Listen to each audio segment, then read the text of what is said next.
I have a question. Can I ask?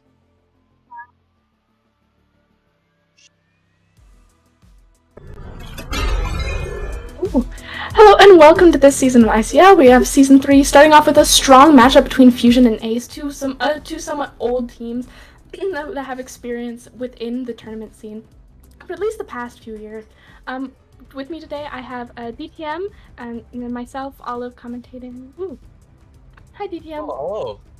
Well, thank you, Olive. Yeah, it's a really exciting matchup between Fusion and Ace, both two very strong teams, both well-established teams. I'm really looking forward to what they can show for us here. This is going to be exciting. Mm. It does seem we've already started the band pick system. They have decided to go with Ever Sleeping for the map of choice. I'm pretty sure that that was a um, fusion choice, or was that? I don't know. Um, yeah. Could I just quickly tell? Mhm. Oh, Yeah, I think the match should be. Are we starting with bands? yeah. So we do have that priestess band that for the. I'm pretty sure we have Ace hunting first. So we have that priestess. Sorry, not band. Priestess pick on that fusion side. With a seer band. Oh. And a Yeah, forward pick as well. yeah. Starting with the Seer band and then banning Acrobat. Pretty standard bands here. Mhm. We do have a pretty strong matchup for the survivors. That priestess being able to quickly traverse the map, as well as offer support, as well as the support from the forward, and then the decoding, as well as the rescue from the postman for decoding and patient for rescue.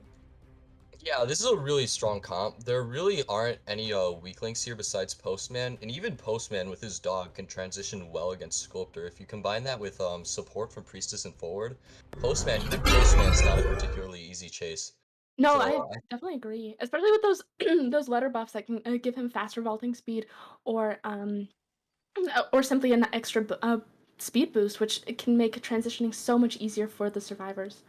yeah, Postman can definitely be a pain. Looks like Loki heading towards Green and Graveyard. This is not great. A Forward and Graveyard's a very tough chase.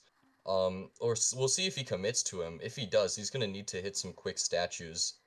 Yeah, Ford is definitely a extremely difficult first chase for that sculptor. We will most likely be seeing. We're seeing Loki actually start trying to commit to that Ford, and luckily dodging that statue just in time. Very nice dodge from Green there. Yeah, really nice dodge. Green gets here to a pretty strong window. He gets chipped on the window. That's unfortunate. Hmm. That's a really good statue from Loki. But Green's still just looping this window, and he's gonna force Loki to vault it. Hmm.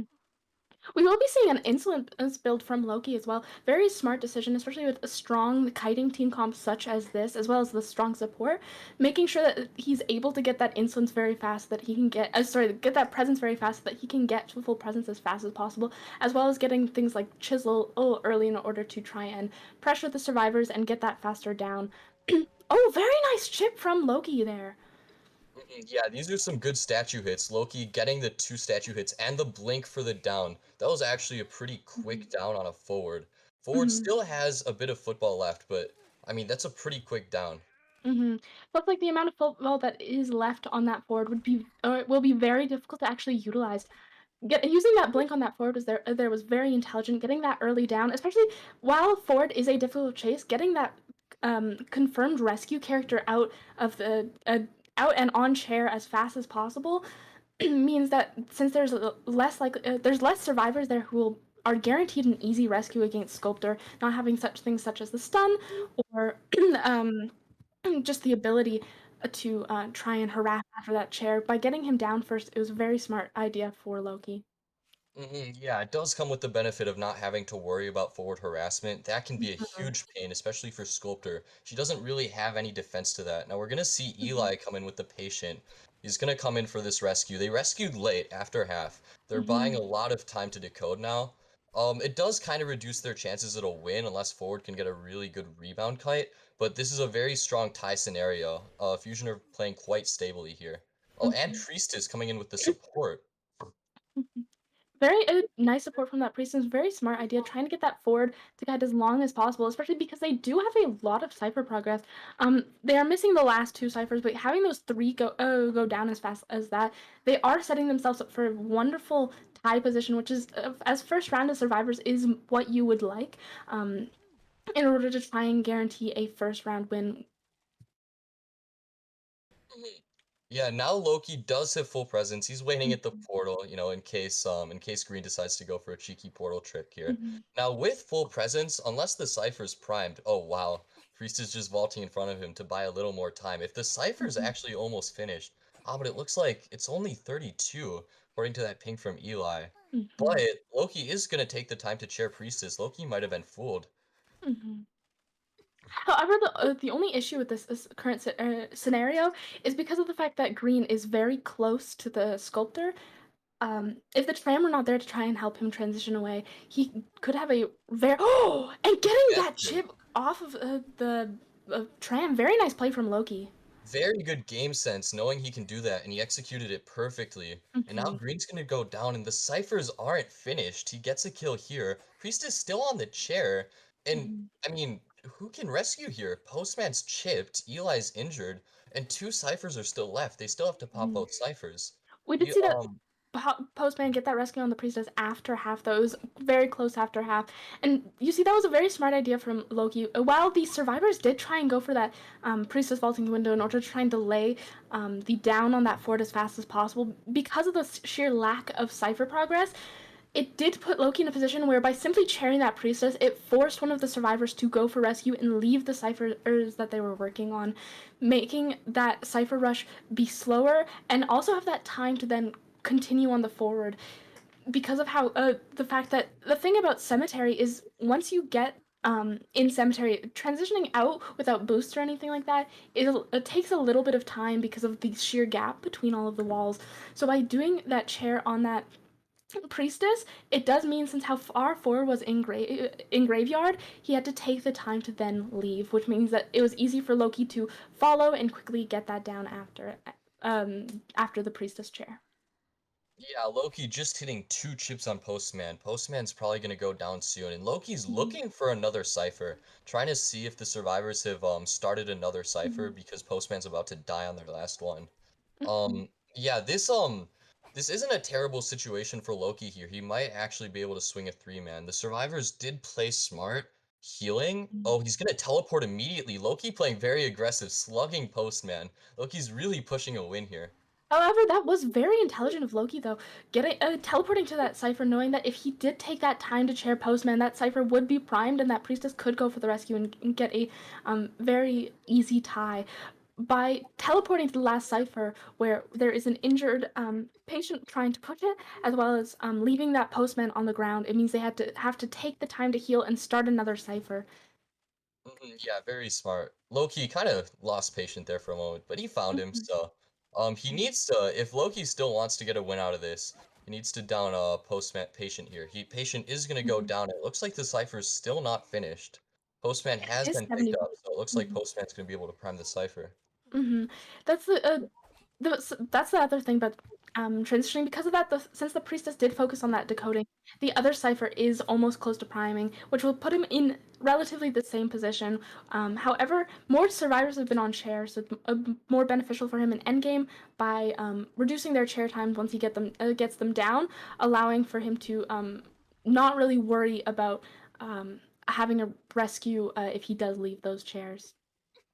Yeah, nice pop from the survivors. Eli smartly getting to a pallet so they could pop it in time. And Mhm. Loki's still 15 seconds away from Blink and Patient isn't dead on share. So it He doesn't look like there's a lot Loki can do to get a win on this unless he slugs Patient and teleports and actually does something from there. But Mhm. that's probably not going to happen given how much time Eli O is buying here. Mhm. He's just staying right near that pallet, forcing Loki to go for these statues, which he's eventually going to kill him. Mhm. But yeah, there he goes. And now that bought enough time for the survivors to get out. Very good tie here from both sides. Very good time, especially waiting to vault until the end gate was open to make it so that if he did have a chance to go anywhere, it was after the other survivors had gotten to a safe point where they could guarantee that tie. So therefore, by him trying to vault that and push anywhere, he was still guaranteeing that tie. Very good play from both sides. Yeah, very good game sense there. That was a good match there. That was a pretty interesting match with that first chase on the forward. You might think that's going to be really hard, but Loki showing off his great statues, his great skill as sculptor, being able to get that forward down pretty quickly, forcing a late rescue for the survivors to make up for their slow decoding. And then the survivors with their coordination in endgame, they played that endgame very well, being able to secure a draw there. Mhm. It was an excellent show of teamwork as well as simply the skill from the hunter's side, being able to guarantees those downs as quick as he could, especially on that forward. Very good, good idea once again, going for that forward chase to eliminate the harasser and support aspect from him. Wonderful. Now the pressure is gonna fall onto Fusion's Hunter and Ace's Mhm. Survivors here, right? Ideally, Fusion's Hunter at least wants to tie here so they can tie the round. We'll see. Who's Fusion's Hunter anyway? I'm pretty sure Fusion Hunter is either Dreamer or Mushin. So going if we do see Dreamer going for the first round here, it would be more beneficial to see something either such as a Sculptor to try and guarantee that tie to the win, or a Breaking Wheel on a map such as Ever Sleeping Town, where Breaking Wheel has such strong map control and ability to just, get around and get those quick downs. It would Yeah, be great to see absolutely. that from Mhm. Dreamer. Hmm. Yeah, Breaking Wheel is traditionally a very strong hunter on Eversleeping. Unlike Sculptor, he doesn't really struggle with support besides forward, but Breaking Wheel kind of nullifies the Priestess portals, right? Which is Hmm. very strong given that Eversleeping is one of Priestess's strongest maps. The fact that Breaking Wheel can basically ignore Priestess support is very good. So over in China and IVL, you see Breaking Wheel used all the time round one Eversleeping, very regularly. But on the other hand, Dreamer's also a very skilled sculptor, and we just saw what a good sculptor can do, right? Getting those statue hits. If Sculptor gets a quick down, she can snowball, and she can be really scary, especially with that Cipher pressure with her chisel. Hmm.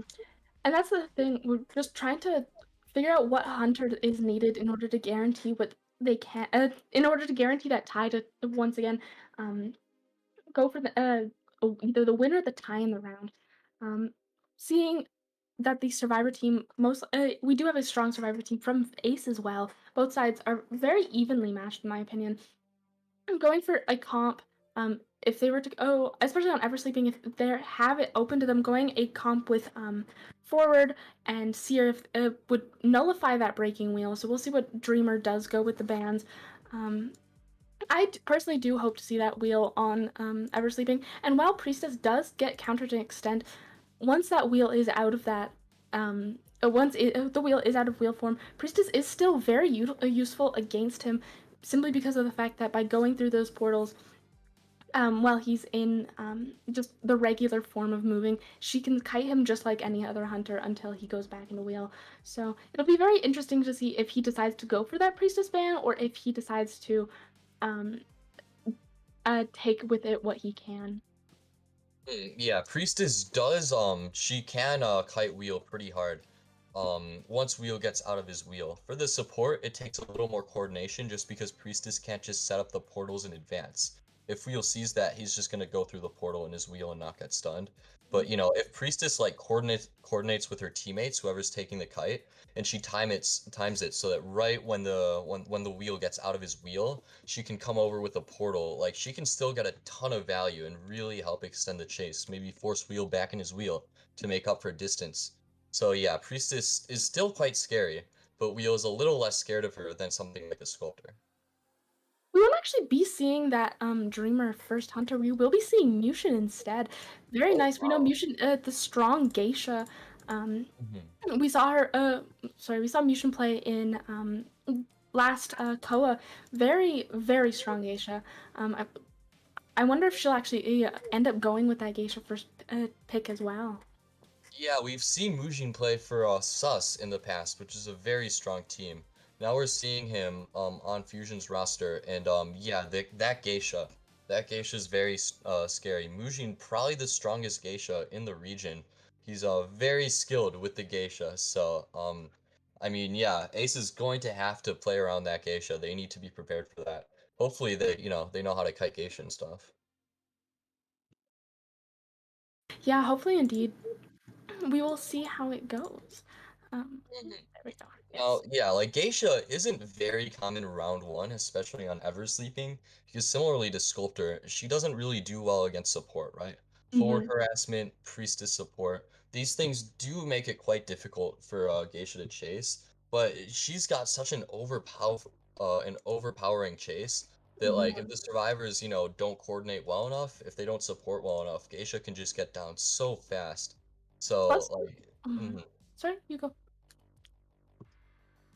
Plus, she does have that extra thing where while someone is on chair, she does actually have a decent amount of map pressure.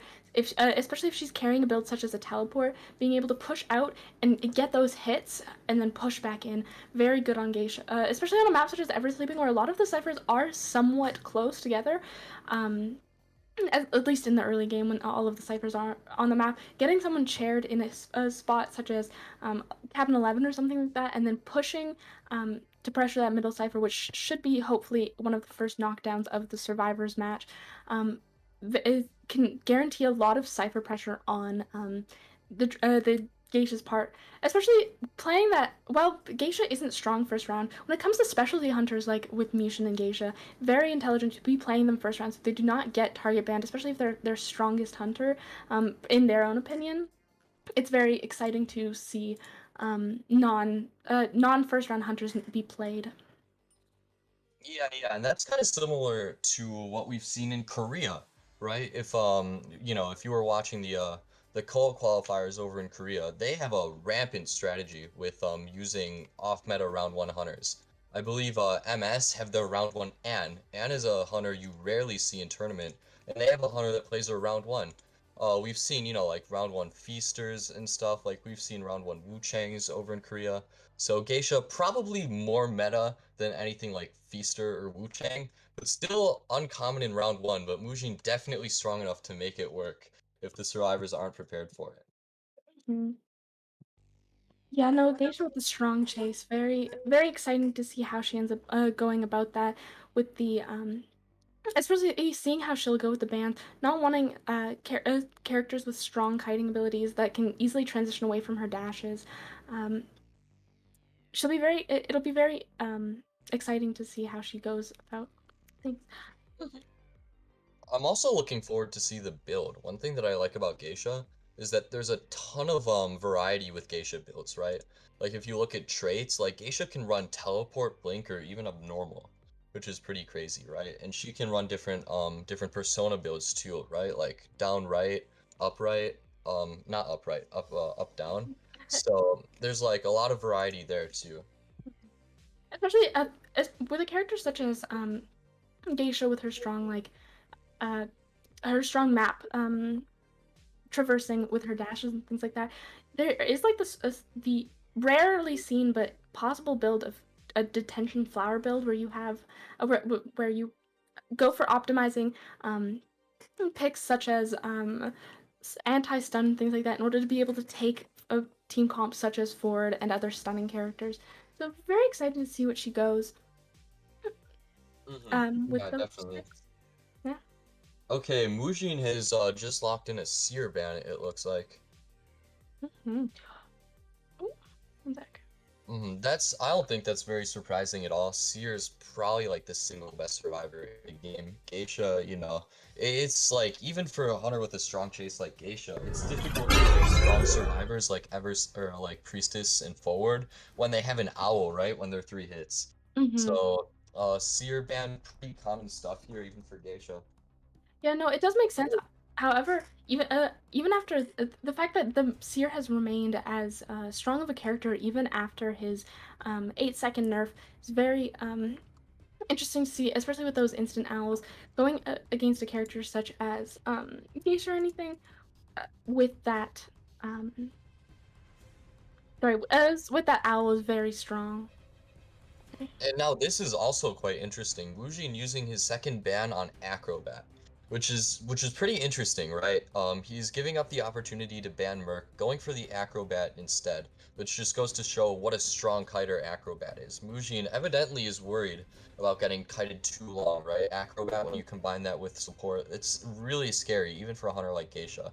So Mujin getting that out of the way, Survivors locking in Merc, getting that really strong, consistent rescue in, of course.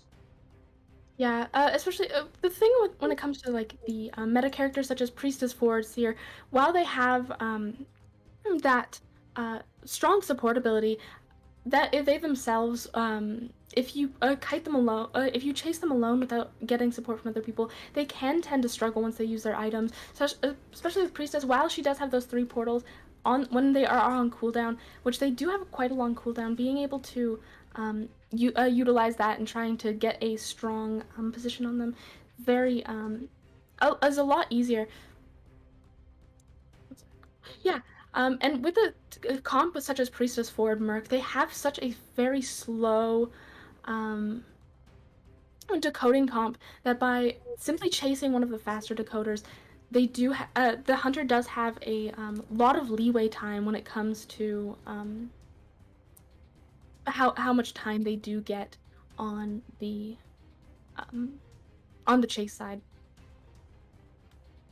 Yeah, I think we're having all right, I think it's gonna be a mech ban for the third ban here. Also, I'm not sure if we mentioned it, but we are seeing the new ban system Mhm. that's been used in IVL for this latest season. So as we can see, three bans in the first round for Mujin. He's gonna use the third one on Mechanic.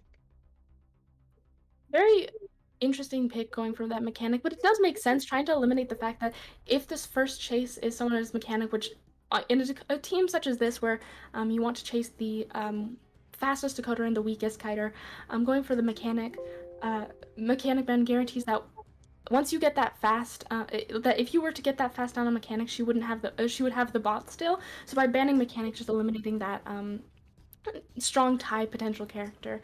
We will be seeing that psychologist lock from Ace. Very great pick, especially with a character such as Geisha, trying to give have the fastest decoder give as many hits as possible in order to try and delay the down. Yeah, a psychologist lock. That's something that Ace can only get away with because they know they're going against a geisha main, right? Hmm. Like obviously psychologist isn't played very often round one because of wheel. So yeah, but Ace know that Mujin's a geisha main. They know that they need to be preparing for a geisha specifically, so they're gonna go for a psychologist. And like as a three-hit survivor, right? She can kite a geisha.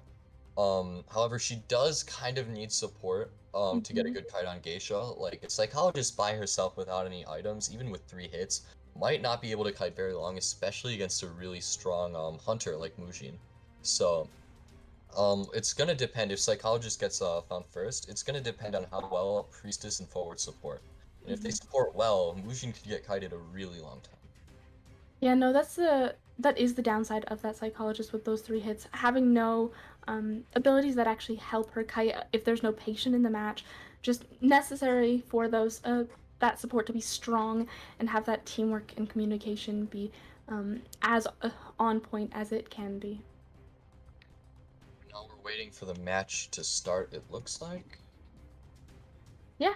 Um, as we did mention, we will be seeing that geisha. So on a map such as Eversleeping, just being able to traverse it is very useful for that geisha.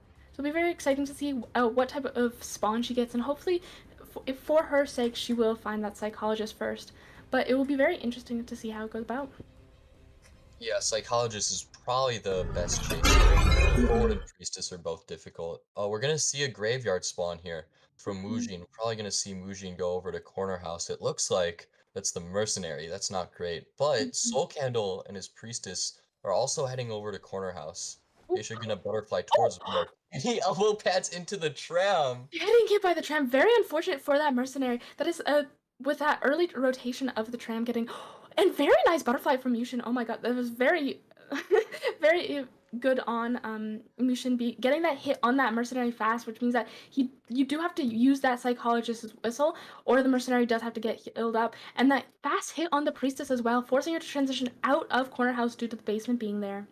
Yeah, This is an unfortunate start for Ace. Their main rescue getting hit Mhm, by the tram. He did get healed, but now Psychologist is just a lucky guy. And mhm, Psychologist or Priestess also got hit really fast there. That was a great butterfly by mhm, Mujin. Another good butterfly, and Priestess gets terror shocked. She's going mhm. down here. And we will also be seeing that Mushin is carrying a teleport, most likely down up build, not opting for that trump card simply because having that teleport allows for the map control that need be, as well as not needing something such as insolence. Oh, now we're gonna have to see how well Lays can support. It Hmm. looks like Mujin kind of mind gamed Lays there. Lays wasn't able to get the dash in. And Hmm. now Priestess is getting chaired on middle Cipher with 5 ciphers left. Very fast down from Mujin, and he handled the forward harassment as well really well. Yeah, no, you could see there that Lace was expecting that the geisha to either not go for a pickup or go for a swing on that forward, and not wanting to risk that just by simply waiting and stopping the dash means that Lays would not risk getting hit. Very nice, however, backup stun for that forward on support for support for the priestess and getting the priestess somewhere that she can somewhat do her best to kite. Yeah, and Mujin kind of not getting a good butterfly there. That butterfly was a bit short, but forward gets double hit. Kind Hmm. of throws a pallet in Mujin's face. That's unfortunate. Now he can't harass. And Priestess goes down instantly too. And now Mujin has a double down with 4 ciphers left. This is Very still a really strong situation for him. Very wonderful start, especially when we do look at that Cipher progress. They are while Island as well as Corner House is so close to being popped.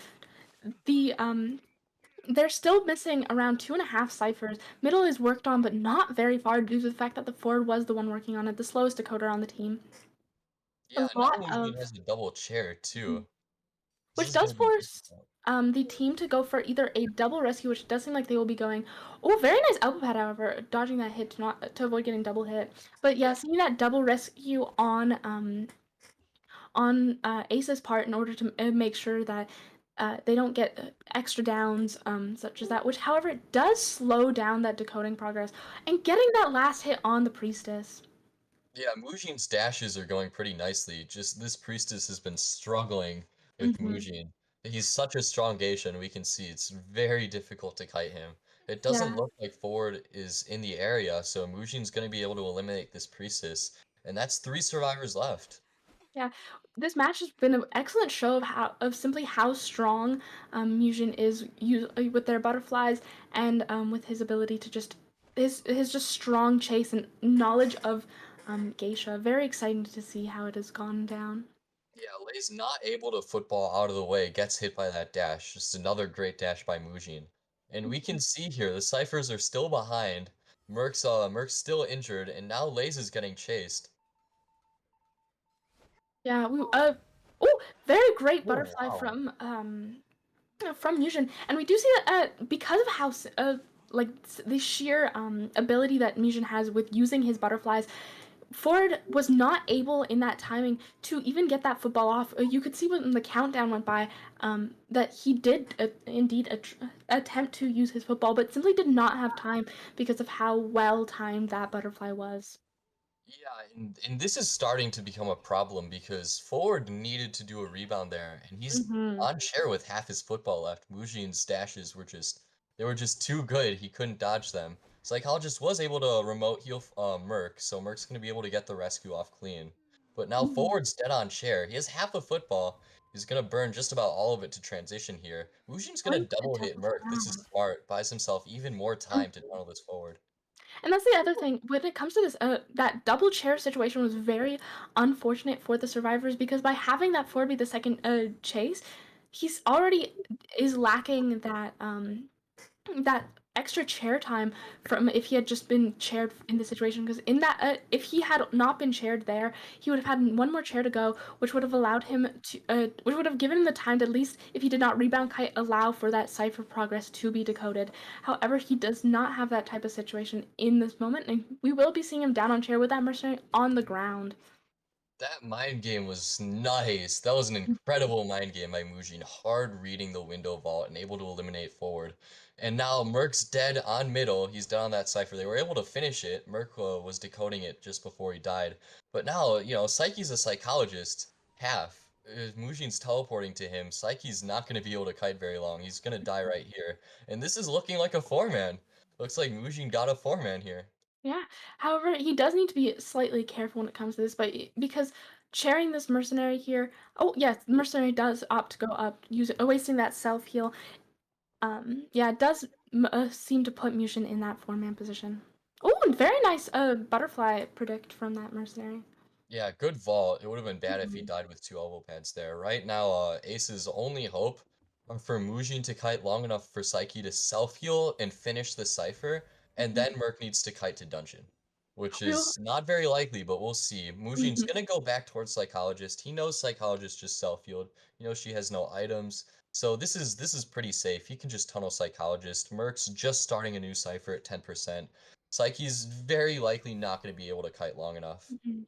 This is actually another reason why this was very smart is because since Mushin did see the fact that's the graveyard cipher was the furthest cipher at that moment. If he had continued to chase the mercenary, the possibility that that psychologist would then be able to prime that cipher was very likely, especially with that one elbow pad, which would have put them in a very good position for the survivors, even guaranteeing that one man if they can try do their best to tie the rest of the matches or get into a position where it does matter by points, getting that one man is as important as can be.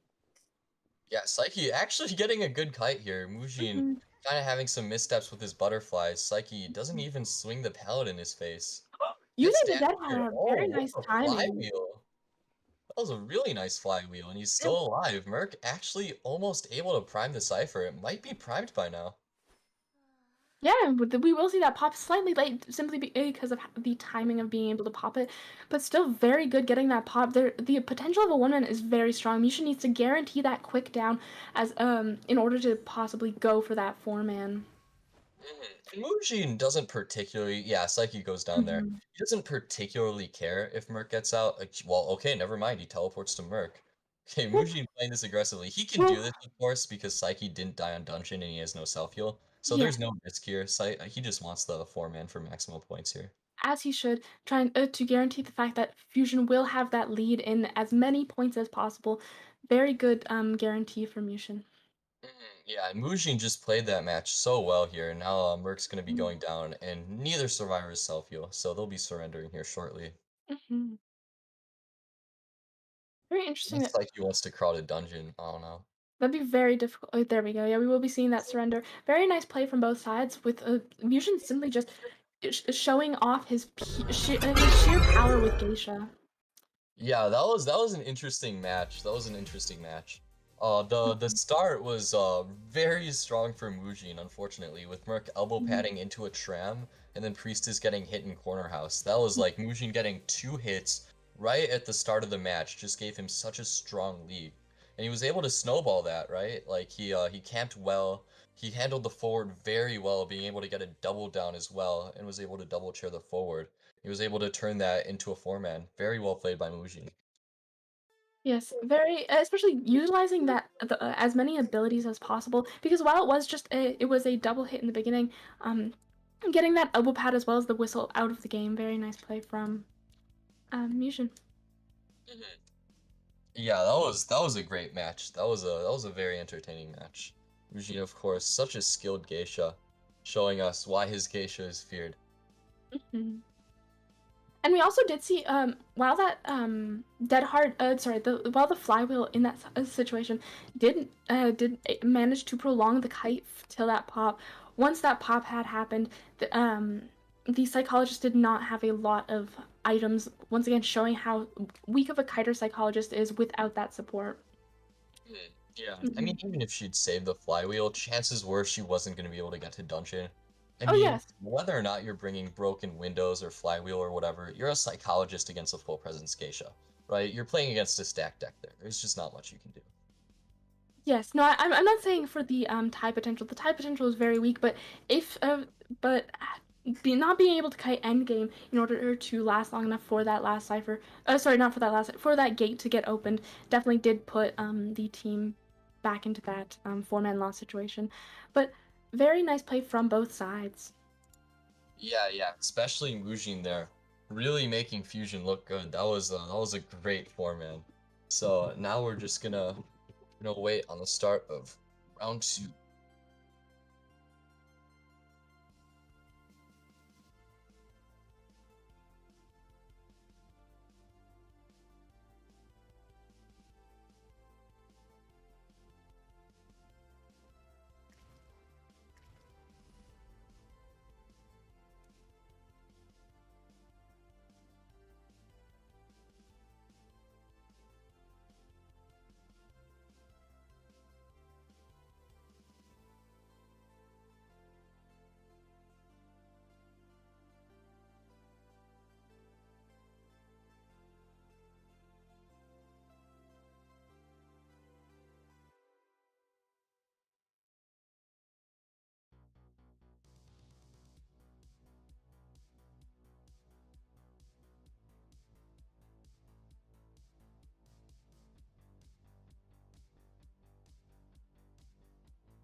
Welcome back. We will be going into round 2 of Fusion versus Ace. Um, we will be seeing them on the red church map. Very exciting. I'm pretty sure that that was an ace pick.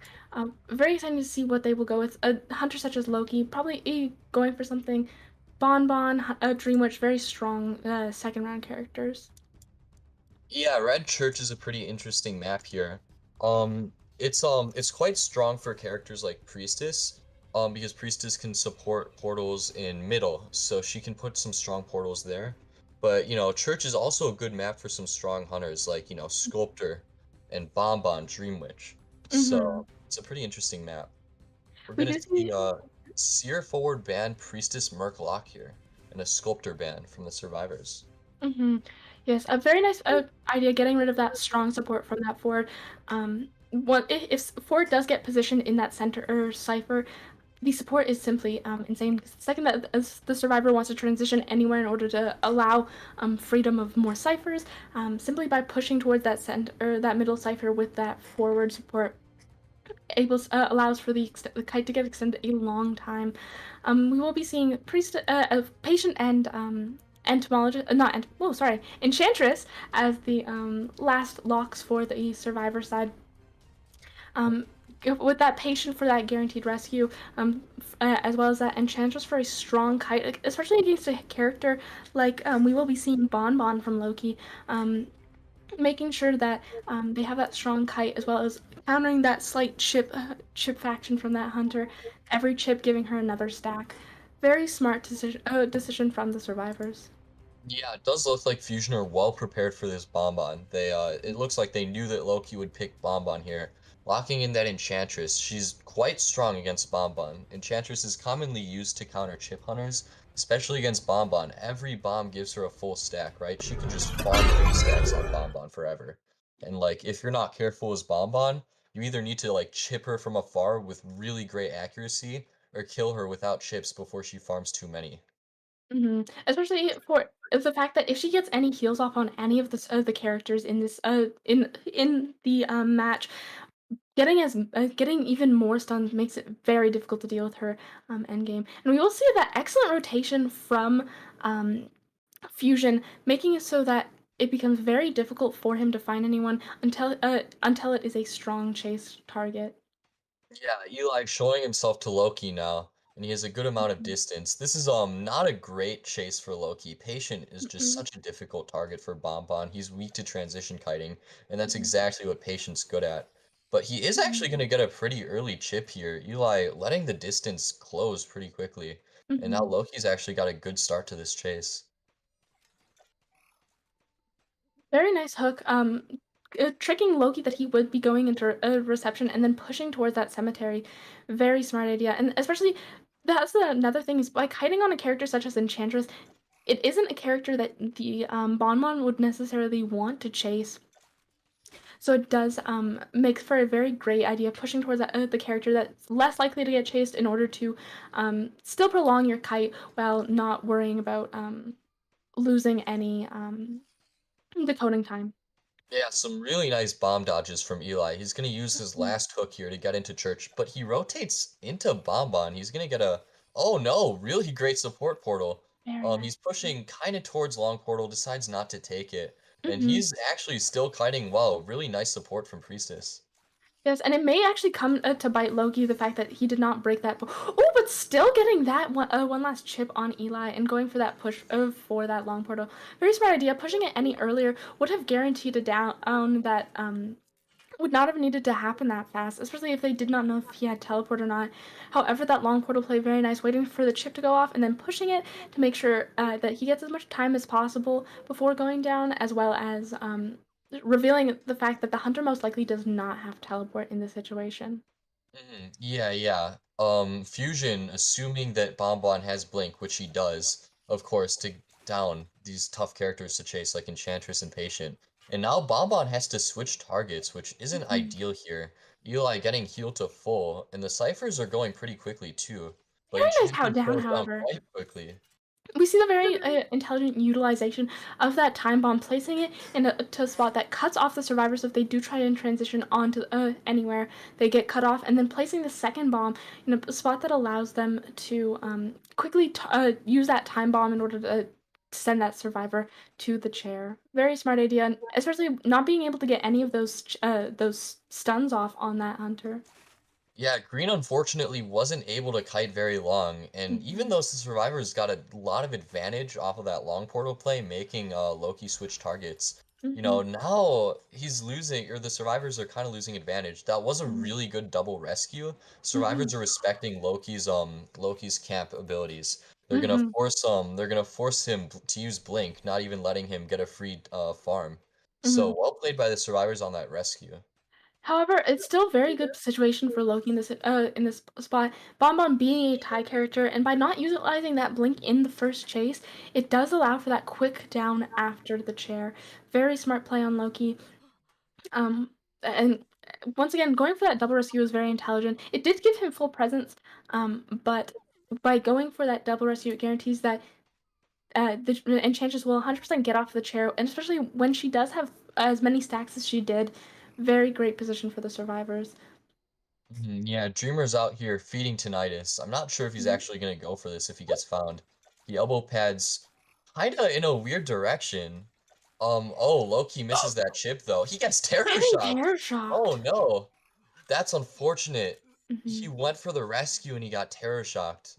The However, it's survivors realistically still have a decent tie here, but yeah, they unfortunate that he do. couldn't let Enchantress rebound. Yes, especially since the last cipher is currently primed. Very a very easy tie position for those survivors, and Bonbon not having detention, going for a um a right flower build.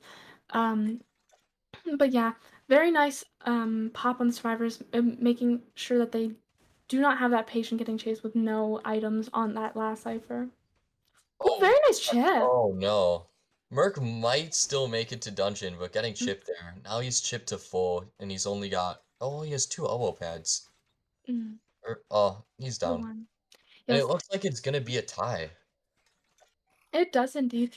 Very nice play, getting that tie as a bonbon as expected. Right. Very nice play from Loki. We got to see some very excellent utilizations of the bombs and guaranteeing that the survivors did not get into that winning position by stuffing that second rescue. And you can see simply how strong that kiting potential of Bonbon is. Yeah, it is unfortunate that survivors were only able to tie it. They played really well, but a couple key mistakes ended up leading them Mhm. to a tie, right? That short kite from Enchantress and then Merc getting stuffed. If Merc hadn't been stuffed, Enchantress is still alive when the Cipher pops. They can get a three-man. If Enchantress is able to kite longer in the first place, then they just have a ton of advantage, right? And they're able to Mhm. Cipher rush the Bonbon. They played very well in the early game with Eli's kite, and with the long portal play, guessing that Bonbon doesn't have Blink correctly, which ended up paying off. Yeah, very. Especially with the rotation that they did have early game, delaying that first kite as long as possible, and then opting, to send someone who has a stronger kite potential in for that first kite, making it the first find, especially after as much time as they wasted with that rotation, forcing that first kite onto the patient. Very intelligent play from Fusion there. Of course, Loki also playing well. He had some really nice bombs there, chipping Eli, getting Enchantress down very fast, and then getting that crucial stuff on Merc. Loki played quite well, turning a potentially disadvantageous situation into a tie. So well played by Loki, securing that draw is Bonbon. Very well done. Yeah, agreed. Very nice plays from both sides. Now we will be seeing going to the next round that the Fusion Hunter will be wanting to pick a character that somewhat can guarantee at least that tie, if not the win, in order to guarantee um, a strong position for that for Fusion. Especially since they are already leading by points, simply going for that tie would be very intelligent for Fusion. Yeah, if Fusion ties this round, this is fine because they're up 7-2 from the first round. They've got the lead in points, so they can play this safe. Their hunter can just go for a tie. I'm not sure what Mujin's Hunter pool looks like. I'm not sure if he plays like BQ or Dreamwitch or what, but it's gonna be interesting to see what he decides to go with here and whether he goes for a tie or maybe pushes for a win to close things out early. Mhm. Yeah, no, I personally don't know, exactly what Mushin plays other than, Geisha, which because I have not seen Mushin play many ca see sorry, I have not seen Mushin play any characters, other than Geisha from what I remember, but very exciting to see what they do. There's a lot of hunters that, you can get a strong play from just by having that main geisha for the first spot, because you do get used to knowing how to properly chase survivors and mind game as well, because geisha has a lot of mind games. So it'll be very exciting to see, how they utilize their mind games and their strong chase on other hunters as well. Yeah, Mujin, of course, is good at mind games. I'm reminded of that one window prediction from the first match where he Mhm. predicted the window vault to down that I think it was a forward. Yes. Mujin, of course, he's got his mind games. He's definitely got his mind games. So if he can apply that to, Dreamwitch to maybe get some sandwich hits and stuff, like that would be pretty interesting. It certainly would be. I definitely, agree with that. I'd be very excited to see, a character such as, Dreamwitch Formation, because while they do not have a lot of main, difficulties, Dreamwitch can be used a lot of, very a lot with mind games with when it comes to, sandwiching survivors and things like that. So I'd be very excited to see if I don't necessarily believe Mushin will play Dreamwitch, but I feel like it would be very exciting to see how their Dreamwitch would fare if they did. Yeah, I'm not sure if he does have a Dreamwitch. Dreamwitch is a very difficult hunter to pick Mhm. up. So, I mean, if he's been practicing Dreamwitch and he wants to use it here, Dreamwitch can definitely secure draws pretty Mhm. well. So, it's not a terrible option if he's confident. Of Yeah. course, there's also the BQ, probably the most expected pick. BQ Mhm. is pretty similar to Geisha. She's a hunter with a very strong chase. She can secure draws quite easily. And I wouldn't be surprised at all if Mujin has a very good Geisha. Or not a geisha, a Y BQ. yes, So, I it definitely might be a agree. BQ. Might be. That's a thing with players such as, Mushin where they have a, not a, like, meta character like, a character such as Geisha for their specialty pick is when it comes to later rounds, it's very, difficult to predict what they're gonna play unless you fully know their entire roster, because it shows that they don't fully, not it's not that they do not care for the meta, but it's more they care what they believe to be, more interesting characters and what they personally think they have strength in.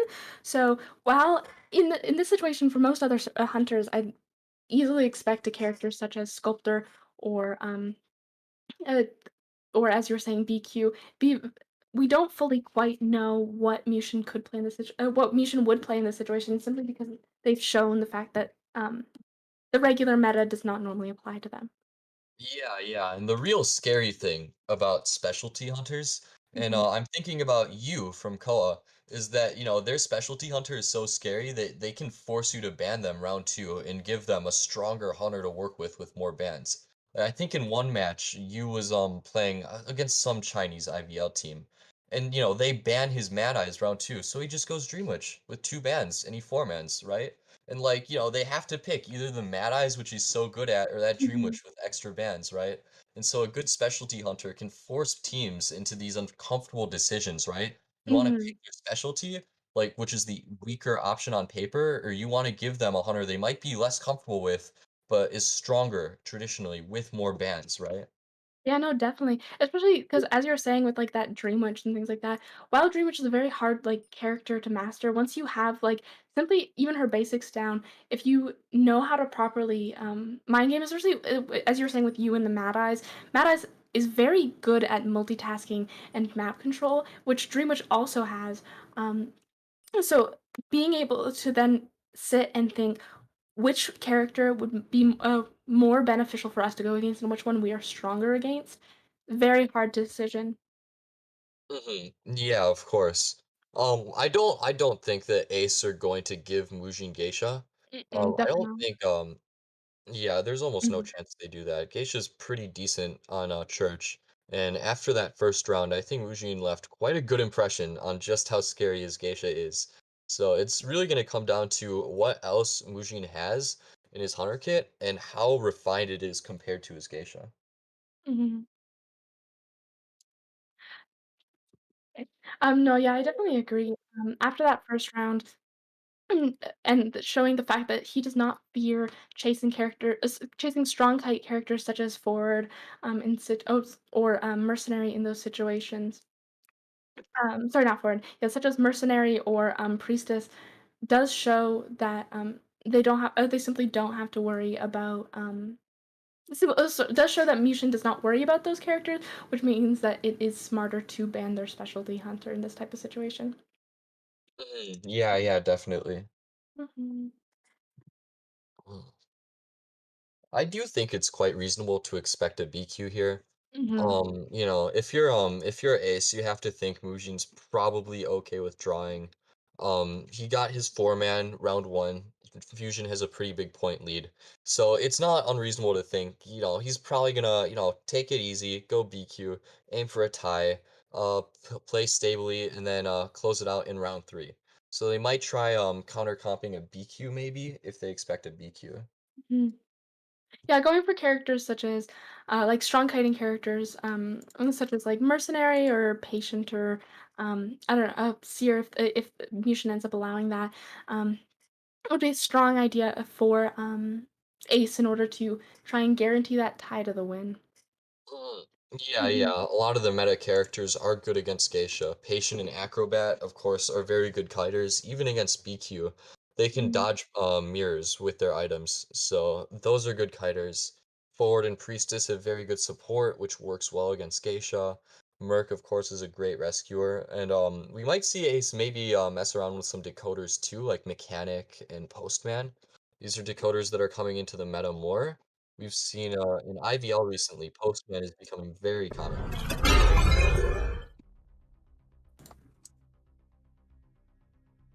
All right. So once again, we are on Red Church. Um, do the rounds, and we will see that seer ban with a seer and forward ban from Mushin. Very smart idea. Going, especially if they're going to end up playing a character as you were mentioning, such as BQ, eliminating that strong support, as well as as well as an item that could nullify a mirror, such as an owl. Yeah, Seer forward, pretty standard bans for really Mhm. anyone. Seer's so strong as usual, and forward's harassment is difficult for a lot of hunters to deal with. Priestess Merc also very orthodox locks here. You want to prioritize that support from Priestess. It's so strong, and then Merc is a very stable rescuer. Having a Merc just makes it a lot easier to go for rescues. Yeah, Priestess and Merc definitely very great ideas, especially against most of the hunters being, especially on a map such as we were saying about Red Church and using that church as a support thing. And we also will be seeing that Acrobat and the Entomologist, very strong kiters, as well as Acrobat and Ento can, while less likely, can be used as support characters and such. Oh, and we will be seeing a Naiad lock from Yushin. Very exciting. Naiad is a very wonderful character. Yeah, yeah. So we were wondering about what Muji's got in there in his Mm-hmm. hunter pool, and it looks like he's got a Naiad. Maybe we shouldn't be so surprised. He already plays Geisha round one, which is a less meta pick. So Naiad, not non-meta. She is Mm-hmm. definitely in the meta, but she's less common than other hunters. So it's pretty interesting that Mujin is playing her round two. We'll have to see how well versed he is with Naiad. However, very unfortunate find being that mercenary first. Um, Choosing to waste that elbow pad and then transition onto a second target. Very, very wonderful. Sorry. Very excited to see how she's going to be able to utilize her pools in order to trap Psyche. Very nice water pool going all the way around the side. It does seem like Psyche. Oh Oh, no. just managing to get out of that water pool in time. Very nice play from Psyche, pushing out of the. Oh, get fast down. Very great play. Oh, very exciting. Yeah, Naiad, yeah, Mujin evidently knows how to use Naiad. He made a huge Evidently, yeah. pool right around that like God palette and those parallel Mhm. walls, and then he was able to get a very quick second pool to down him. That's not so easy, especially against an entomologist who moves Mhm. quickly. So Mujin was able to kind of mind game Psyche, keep him in between like that little triangle that forms, and able to get a very fast down, Mhm. and potentially getting some water on Merc, force an early rescue. Very smart play from the survivors there, though, putting that world portal down, um, meaning that Mushin has to then quickly decide between whether or not she wants to break that portal, or hit the survivors. Because if she hits the entomologist here, the entomologist will simply head towards that world portal. So by opting not to hit that entomologist and waste time, the entomologist knows that she won't waste time in order to try and, if they lead towards the world portal, break that portal and then down the entomologist as well. Yeah, Mujin played that extremely smart. What he Hmm. did was like he waited until Tide was almost out, just standing in front of Psyche. He was making Psyche pick, okay, do I run away, get to a pallet so I can kite, or do I stick around, kind of make him worry about the world portal? And Mujin was just standing there. He wasn't hitting. And eventually Psyche was forced to leave, but by then, enough time had passed that there's no chance that he can use the world portal. Yeah. So that was a nice play by Ace trying to threaten Mujin with the world portal. Oh, and hitting the chair there actually. Very nice play from the acrobat. Yeah, that was really nice, circling in front of Mujin. It looked Hmm. silly, but it made him hit the chair, so Hmm. that definitely worked out. However, it was so close. Mushin got very close to actually getting that double down. That water, 94%. If that had popped, it would have been a very strong position for Mushin. Mhm. Yeah, Psyche's still rebounding actually. Lays takes the water, gets some fire on Mm-hmm. Mujin, uses the red bomb, so now he can't use his items. And Yeah. Psyche actually is getting a pretty decent rebound here. Because we will see that the water start slowly going down, as well as that priestess support.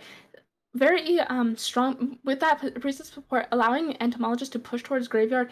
The idea of potentially getting that second, oh, and getting that down. Very nice play from Yushin, cutting off the entomologist's route, knowing that she does not want to go down to that water, and pushing her back towards a weaker kiting area, such as that graveyard window area. Yeah, that rebound by Psyche was really good. That's Hmm. that's doing a great job of consolidating a tie for Ace because now, the ciphers have been rushed. Mujin, there is a cipher right there, but it's gonna be difficult for Mujin to get a win here potentially. Unless he can Hmm. get a really fast down and camp aggressively, Ace are setting themselves up nicely for a tie. Hmm.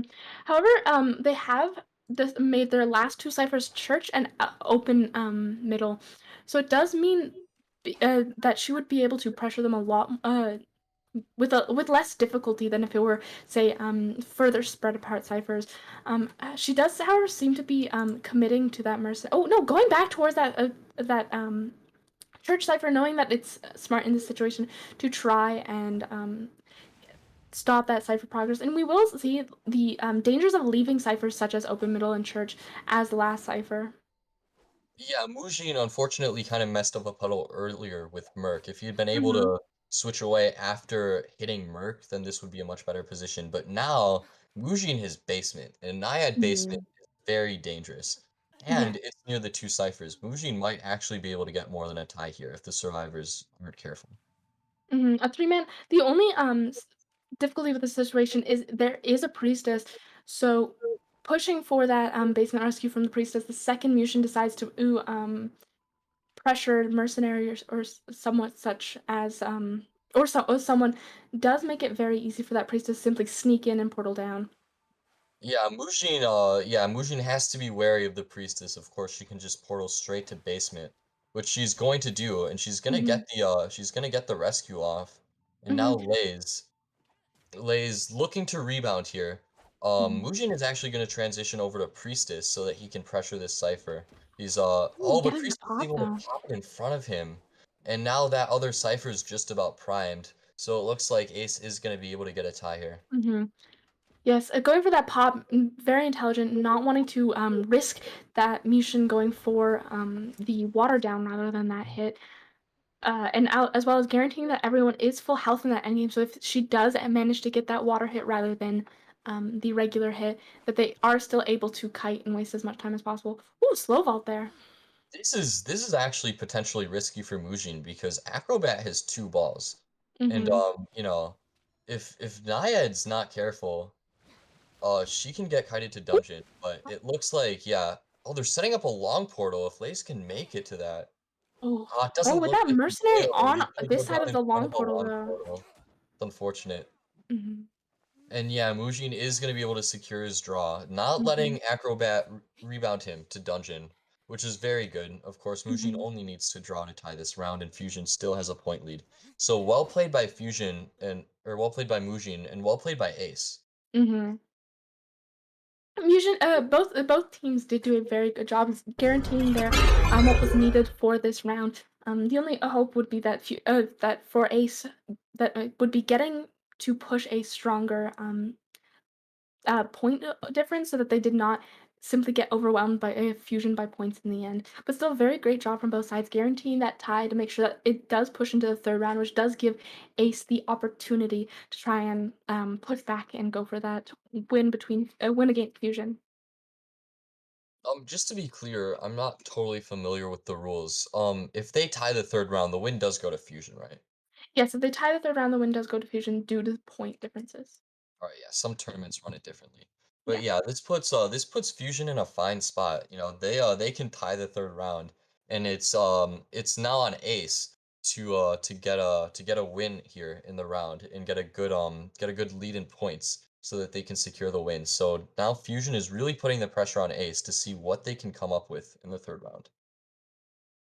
It'll be very exciting to see what type of characters they opt to play because most likely it'll be interesting to see whether we see Mushin play again for the third round, see what type of hunter that he decides to pull out. Showing those specialty hunters of that not dreamer, sorry, of that geisha and of that naiad. Um, I wonder what Mushin would decide to play for the third round as well.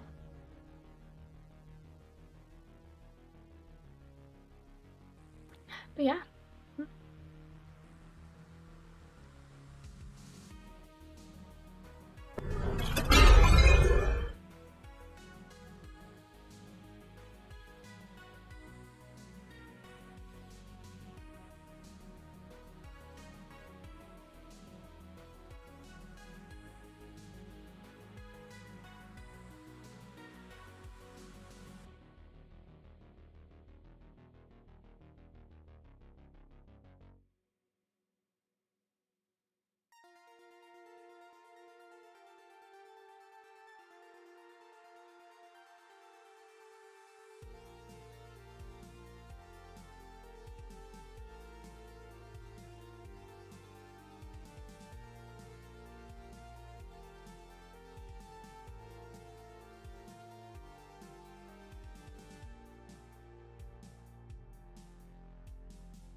Thanks, Warden.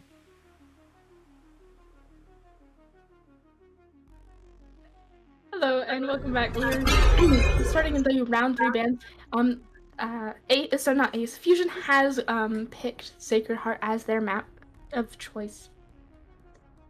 Yeah, Sacred Heart, really interesting map. Sacred Heart is maybe less commonly seen in competitive. It's Hmm. quite difficult for a lot of hunters to deal with just because Hospital is very strong. And there are like, Priestess and Hospital, very difficult to deal with. But it's late round, so hunters have more bans to work with. They can get rid of that Priestess, as we're seeing here, the Seer forward Priestess ban. Hmm. So we'll have to see what I believe is Ace hunting right now, or is Fusion hunting? I'm pretty sure Fusion is hunting currently. Yes, Fusion. Fusion is hunting. We have Mushin once again playing, so we won't be seeing that Geisha, or they've opted to ban Sculptor, which is very intriguing, giving Mushin that Naiad, uh, probably hoping to go for a tie or something that was stronger, especially since they know that they were able to tie Mushin on Red Church as Knight, especially with such a fast down. So most likely hoping that on a map such as Sacred, where they have a stronger kiting potential because of areas like Hospital, um, hoping to go for something more. So Yeah, very nice. But Fusion was the one who picked this map, so very intriguing. yeah, this is very bold decision from Fusion opting to or from Ace opting to give Mujin Naiad. Hmm. In my opinion, Naiad is pretty decent on Hospital because she can water off the entire hospital, for instance. So like she has some good water spots. She's good at chasing in ruins. She's good at chasing in a lot of places. So I guess Ace are just really confident in their ability to go against this Naiad. Looking at their picks, they've got that Merc, Patient, the Acrobat, and then the Little Girl, which is quite interesting. Although very, was not actually expecting her to see her this early in into ICL. I was expecting maybe later rounds, but not here. Very interesting, but kind of. I'm not quite sure what they're going for with this comp. They have that little girl in order to guarantee that once she gets that first hit, just pushing towards someone like a patient or an acrobat, or perhaps even the mercenary if they believe in their other character's rescue ability, in order to try and prolong her kite as long as possible, and kite for her as much. However, and like plus the strong kiting potential from that acrobat as well as that patient. So very exciting to see how they end up going for this, to see whether they'll be able to properly pull off the little girl play. Yeah, as expected, Mujin is gonna lock in that Naiad. He was comfortable enough with her to use her round two, and he didn't do particularly bad with her. He played pretty well. So now, it's round three. He's got a whole 5 bands to work with here. Mhm. We'll see if he can get maybe more than a draw here against Ace's survivors.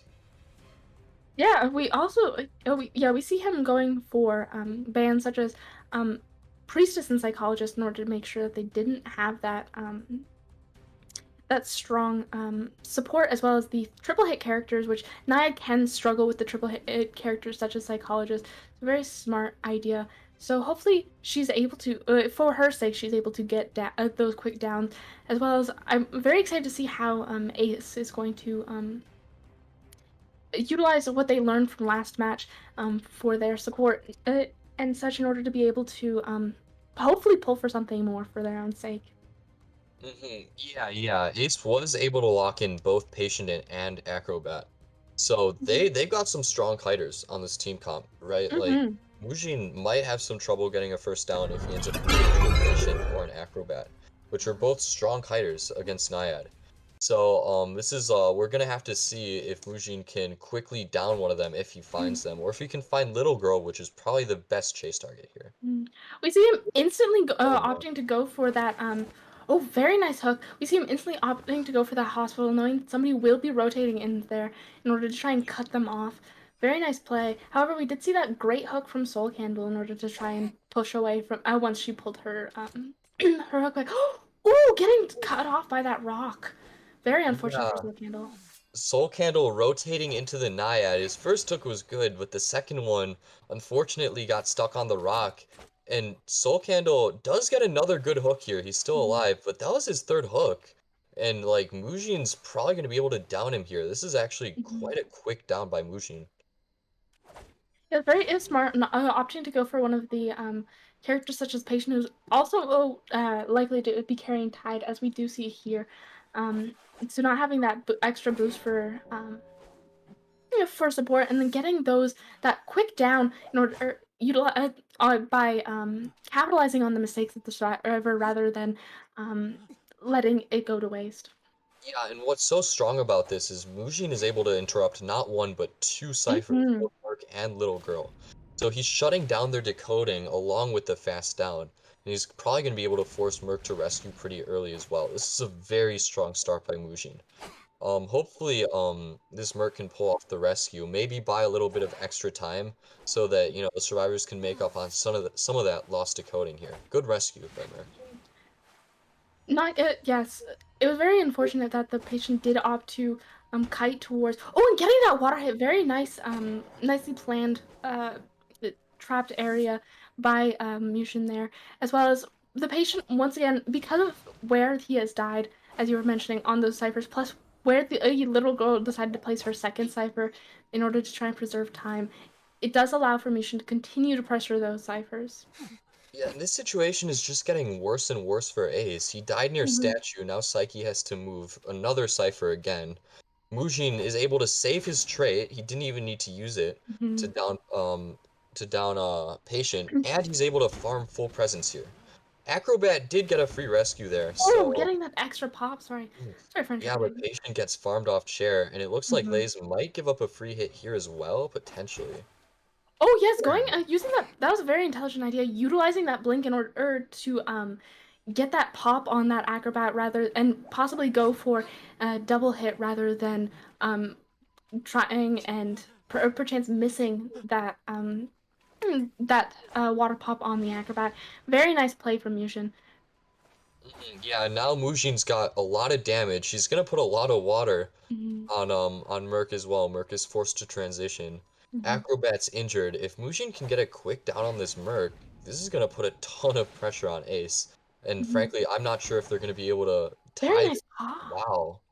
We see that that sorry, not acrobat, that mercenary did try and go for an elbow pad out of the water area, but Mushin was just too quick, and it once again shows the fact that um that by Ace not fully respecting that Naiad pick from Mushin, they put themselves in a difficult situation, as Mushin once again shows his sheer ability with Naiad. Yeah, this is so difficult because of survivors getting cheered on ciphers. There are four ciphers left. Very Hmm. slow decoding. Acrobat's injured, so he can't even go for this rescue. And now Merc's sitting on the chair. Little girl's gonna teleport to Acrobat, I think. Hmm. So yeah, there it is, and she's gonna be able to go for this rescue. Although if Hmm. Mujin hits his dashes, I didn't hit that, so Yeah, she's very nice probably gonna be able to dodge get and this one. dash. Oh, getting that pop though, Oh, oh still very no. great. And however, the only situation is, despite those ciphers not being popped and there being two left, the last two ciphers are very far. We have one at quite literally 99 in ruins, as well as the other around 80. So if they're able to get to those ciphers before the mercenary, oh, and canceling that elbow pad, if they're able to get to the ciphers before that mercenary goes down, um, or it'll be very good as well. Sorry, if they're able to get to the ciphers before mercenary goes down, are able to pop them, they'll put themselves in a strong tie position. There we go. Yeah, it depends on how far the last cipher. Lay's Hmm. just paying 35, so that might not be far enough. Both of them are injured. Yeah, the ciphers are like 80 and 40 by now. That's just not far enough. No, The sorry, cipher's not going to be primed in time for Lays to go for this rescue. And the Muji's cipher camping super aggressively. He might find him here. Oh, cipher that Lace touched, however, was the statue cipher, and the cipher in ruins, one that is still left, is 99. oh really? Mm-hmm. Very good. C96 from that little girl, and we will see that pop slightly a little bit. Oh, and we'll see that hit through that pallet. Very nice job on Musion. Yeah, Mujin probably still able to three-man here. He's gonna choose to slug Lays, which is fine if he can down Merc quickly. The problem is Merc is at full health, so he takes a while to bleed out, even if you hit him with detention. That's might give Lays enough time to oh, nice hit through the pallet. It might give Mhm. Lays enough time to self heal. Now, yeah, Mujin's gonna go back to chair to chair Mhm. Lays. So what he might do here is down Lays quickly and maybe teleport to the other gate if he has time, but he might not Mhm. have enough time. Oh, Oh, very nice hit on Mushin. And oh yeah, and we will see that teleport there. The gate is open, but the mercenary then has to pick between going for that gate or decides to die on dungeon. Very intelligent idea on that mercenary. But however, Lace does not have that self heal, so crawling to gate would be very difficult. yeah, that Oh, was actually a very oh. intelligent teleport. Now all Mujin has to do is look for Merc because he knows that Acrobat has no self-heal. However, His Musion did picking not manage to possible. see mercenary there at that shit corner area. Very good position for Ace to try and get that tie. Hmm. It's gonna be difficult because Naiad can just kind of sit on gate if Merc is able to self-heal, but you might find him here. He's heading towards Merc's position. Let's see if he can see Lays. I think Oh, he there we does. go. Yes. Good job on Mushin being able to find out that mercenary, as well as getting those downs fast enough to guarantee that win rather than um, going for a situation where uh, taking that time and being comfortable about it. Yeah, that was actually some really good Cipher rush Mhm. by Ace. Frankly, I'm surprised they managed to get one survivor out with such a good start by Mujin. But Mujin endgaming so smartly, right? Slugging Acrobat, burning his self-heal, and then teleporting to the gate. He really pinned them there and was able to secure three to give Fusion a big advantage in this round three. Mm. Yes. Oh, we did see it with those fast downs as well as like these sheer cipher pressure from Mushin. Very good, very nice to witness. And it once again shows that in the future, teams will not be as quick to let Musion play that Naiad if they have the chance to ban it as well as Yeah. Musion's Geisha. Yeah, giving Muji Naiad was an interesting decision. Ace Mhm, really put all their chips on being able to do well against his Naiad. mhm, Evidently they were worried about his sculptor, and it unfortunately didn't pay off. It could have been worse, of course. They could have been four-manned, but now, like, getting three-manned here just puts so much pressure on Loki now. Loki has to four-man Fusion, otherwise they lose. If he three-mans, then it's a tie in the round, which means that Fusion ends up winning overall. mhm. Yes, Ace is definitely put into a very difficult situation, and I'm not even sure if Ace were to get these 5 points, whether or not they would actually be able to persevere against um yeah, against Fusion. I'm pretty sure that um Ace would does indeed uh lose this match no matter or not if they get the oh, and it does seem that we're not actually going to be doing the second half simply because of the fact that Ace is not able to come back in a situation such as this. We're not gonna do the it looks like we're not gonna do the second half. Mm-hmm. Yeah, even if he four-man, what's the score, like 6-3? Yeah, um I think it is for 6 to this 1. match, it is for this round it is it was 6-1 plus the 10 to 1, 10 to 5 plus 7 to 2 7 what? Yeah, what?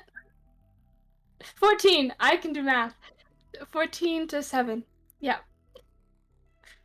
Is so it would be very impossible for Ace to be able to push back on points. Yes. So for the second half of the matchups, we DTM and I will be stepping back, and Eli and Whisky should be coming in for that commentator spot for the second matchup. Yeah, that was a great matchup between Ace and Fusion. Well fought by Ace, but Fusion were just a little too strong there. Both their hunters Mhm. and survivors playing really great to secure that victory. Congratulations to Fusion. Yes, showing that for the rest of the ICL to not simply lightly pass on Fusion, showing that there's sheer strength in both Hunter and Survivor side. Yeah, absolutely. I'm looking forward to what Fusion can do in the future. Me as Hopefully well. Ace can also put up some good results. I hope they don't get discouraged. They played well. They were up Mhm. against a strong team and they tried their hardest.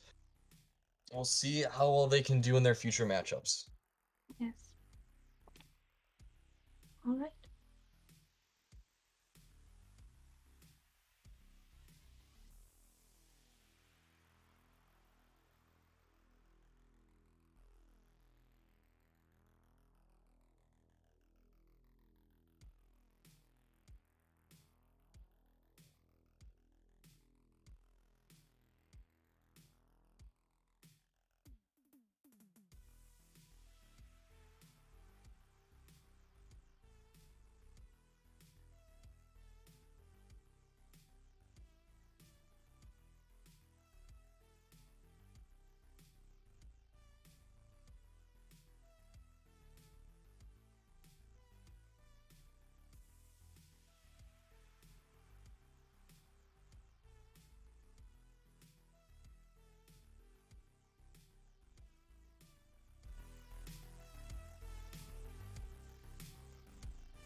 Okay, ladies and gentlemen, welcome back to the second match of day number one of ICL Week One.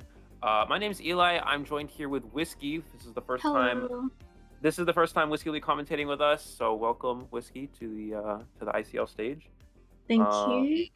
Hopefully, we should have a good matchup in front of us. We have SK Shining Knights, also known as Team Revy. For anyone who knows who Revy is, you'll know what I'm talking about. Versus Last Cipher. So this is actually a pretty balanced, pretty even matchup. I think a lot of these teams have a lot of good things going for them, and it's gonna be very close.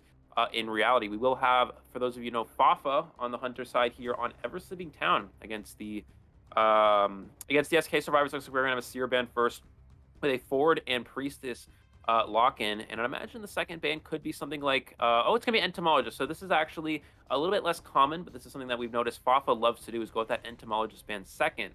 So we'll have to see how that plays into his strategy here.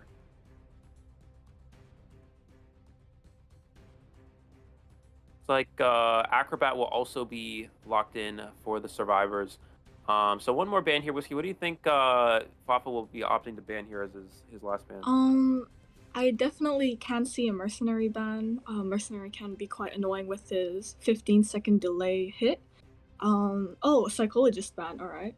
Yeah, I agree that Psychologist can also be quite annoying. She can reduce the healing time, and also provide support with the additional one hit, which can definitely drag out the time for her to go down if she's first cut.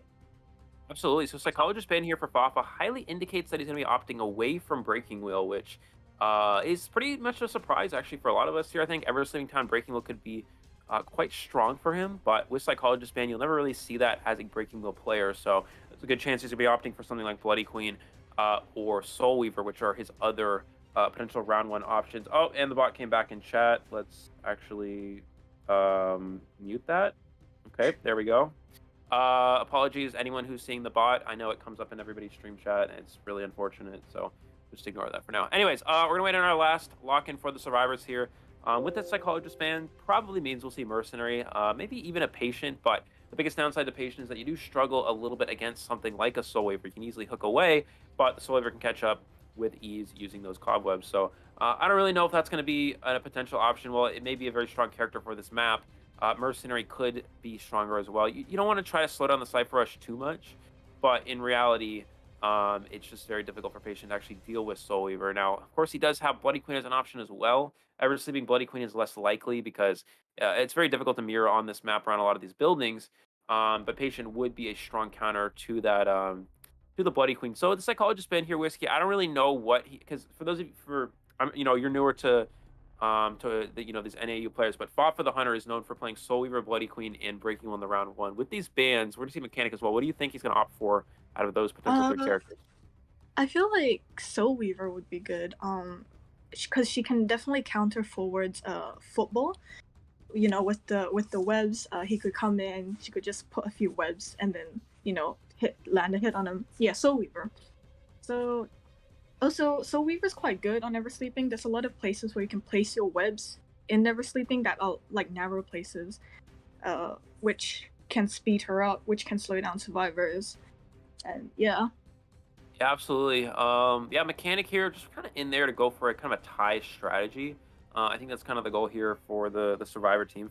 Fafa never, even in the past when Mechanic was a very strong character in the meta, Fafa never really opted to go for that Mechanic ban. It's always a character that, it's an easy chase for Soul Weaver. Mechanic is incredibly difficult to kite. It's incredibly difficult to kite a Soul Weaver as a Mechanic because of how slow you throw pallets, how slow you vault. It's very easy for a Soul Weaver to catch up and get a hit there. So yeah, Fafa going Soul Weaver, not Wheel here is a little interesting, but it's definitely going to be it's definitely gonna be an interesting matchup on paper here. It's very hard for a round one Soul Weaver to tie, especially with a Mechanic on the team. So I think that SK has a good spot for at least securing a draw in this situation. However, it's also going to depend on what characters you find first. We should be loading to the match in a moment here. And yeah, spawns are very important here. These characters, a lot of good kiters for going against Soul Weaver. Acrobat, you can easily use that Flame Bomb to slow down the Soul Weaver. You can use your Slow Bomb as well. Priests can portal away, stop the webs forward. It's chaseable as a Soul Weaver, but it's never really ideal to chase a Rescuer, and Mechanic obviously the easiest target. We do see the Corner House spawn here from the Soul Weaver.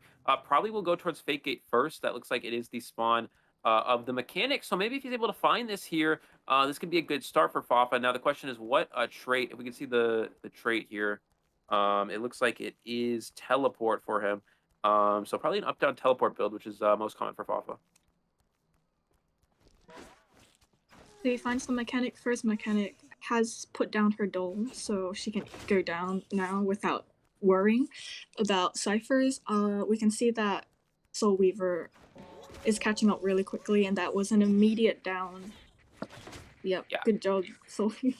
Yeah, excellent down here for Fafa. You know, it really goes to show again why Mechanic is a difficult kiter for going against Soul. He's going to go use these webs, drag him all the way back to this corner. What that does is he chairs near the bot Cipher machine, allowing him to potentially pressure that. And it also allows him to cut off a potential rescue. He does have teleport, so if he sees that rescuer from a distance, he can hit them, then teleport back to chair to prevent them from making it. So while this may have been a very fast down, he's actually hiding the bot. You don't really have to do this. Just decode with bot. Yeah, there's no really reason to hide bot. If bot dies, then a potential survivor can get a free rescue. If he goes for bot, then it's just, yeah, it allows a free save. So you really just need to push that Cipher as much as possible. We see forward coming in to feed Tinnitus here. It's better if forward's the one feeding Tinnitus rather than the bot itself, because, you know, bot does decode faster. And also it allows forward to come in for potential after half rescue, which I expect they may actually do here. Looks like he's going to start on that corner house Cipher. So we're just kind of running around here, making sure no one's coming in for any sort of rescue, but that Tinnitus is keeping him on the chair and preventing him from pressuring down Cipher machines. So Weaver knew that mechanic spawned near that area, so he would know that the bot is there. So he should know that the Tinnitus wouldn't be from a survivor exactly, but from the bot that's decoding on that Cipher over there. Yeah. He lands a hit on mechanic right after she came off chair, not opting to hit the forward, not opting for that double down. I think he just wants that to get rid of survivors quicker. Yeah. Yeah, he's going to use that web shot there. What that does is that actually puts him in a position where he's a quarter presence away from reaching full presence. So what that means is next time he web shots a survivor, he'll instantly get his web shot down. So if he's able to actually land a web shot, he can go for a double web shot play. Now the world portal is set up here. You have to be very careful that if you are Fafa, if you are able to get a hit here, the survivor can easily just take this. Go for that web shot. He has a second one available because of that, but he dodges the second one. Nice prediction for the acrobat not to fall for that here. He's going to utilize these webs as much as possible, build up speed. Maybe he'll just break this pallet. That probably make the most sense. Yeah, look at how fast he breaks that pallet with those webs. He's going to catch him immediately. Goes for the web shot and the down. Instant down. Immediately.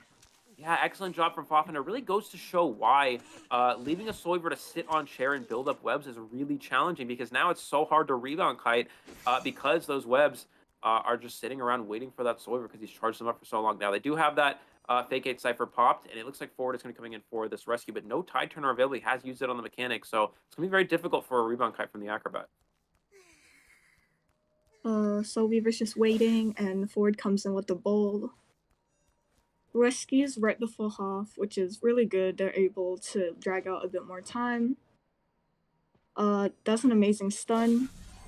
And now he's body blocking. Now Acrobat can definitely rebound Kai. He still has 2 more bowls. He still has his fireball and his mud bowl.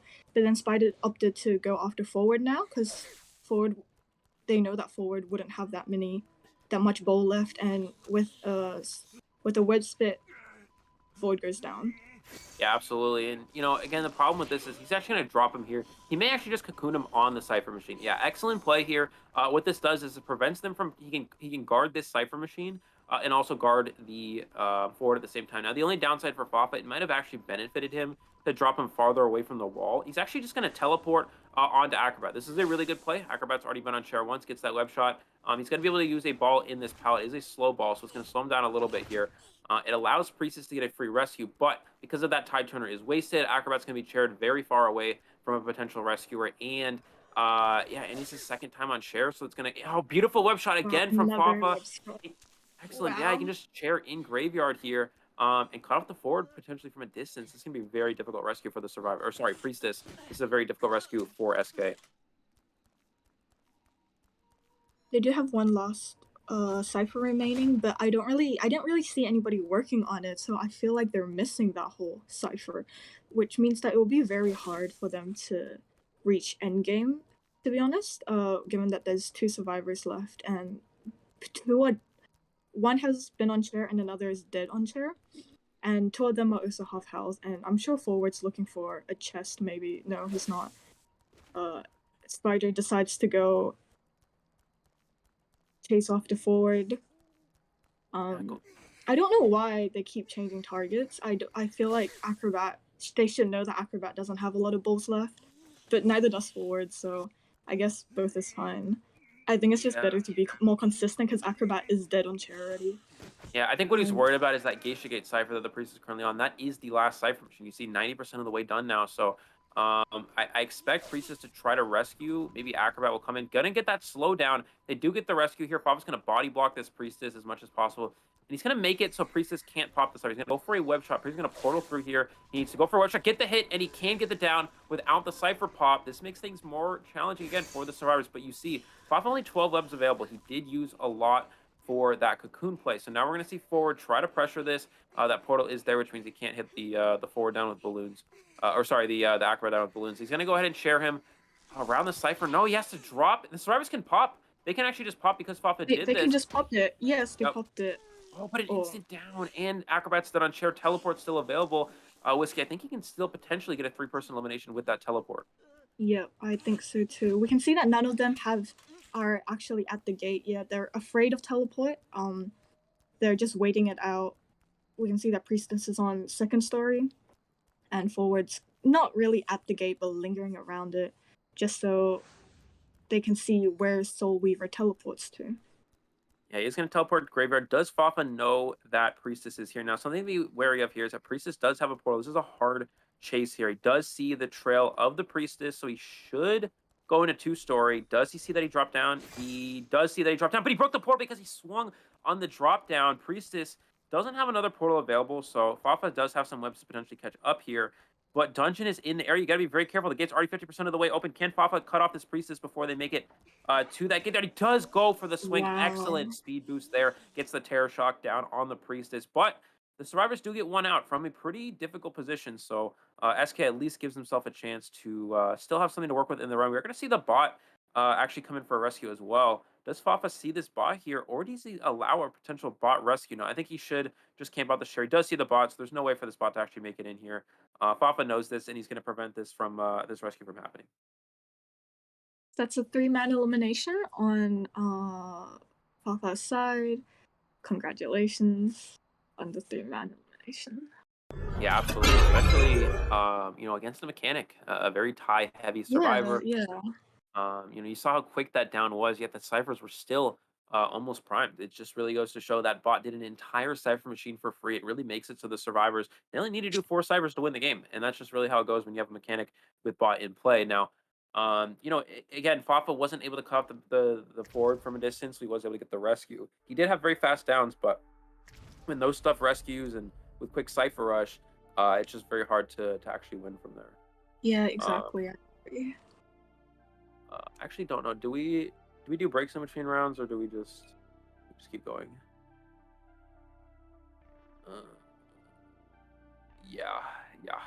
Let's do that.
All right, welcome back, guys, to the second half of our first round of SK versus Last Cipher. So we did have a 3 survivor elimination for Fafa.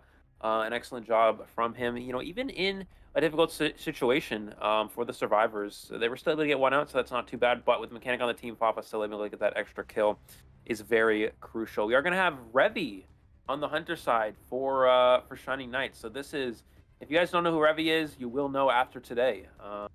Revy is a name that everyone must remember. So anyways, Revy will be hunting here. Looks like we're going to have Forward Priestess locked in. Seer was the original ban, I believe, as well.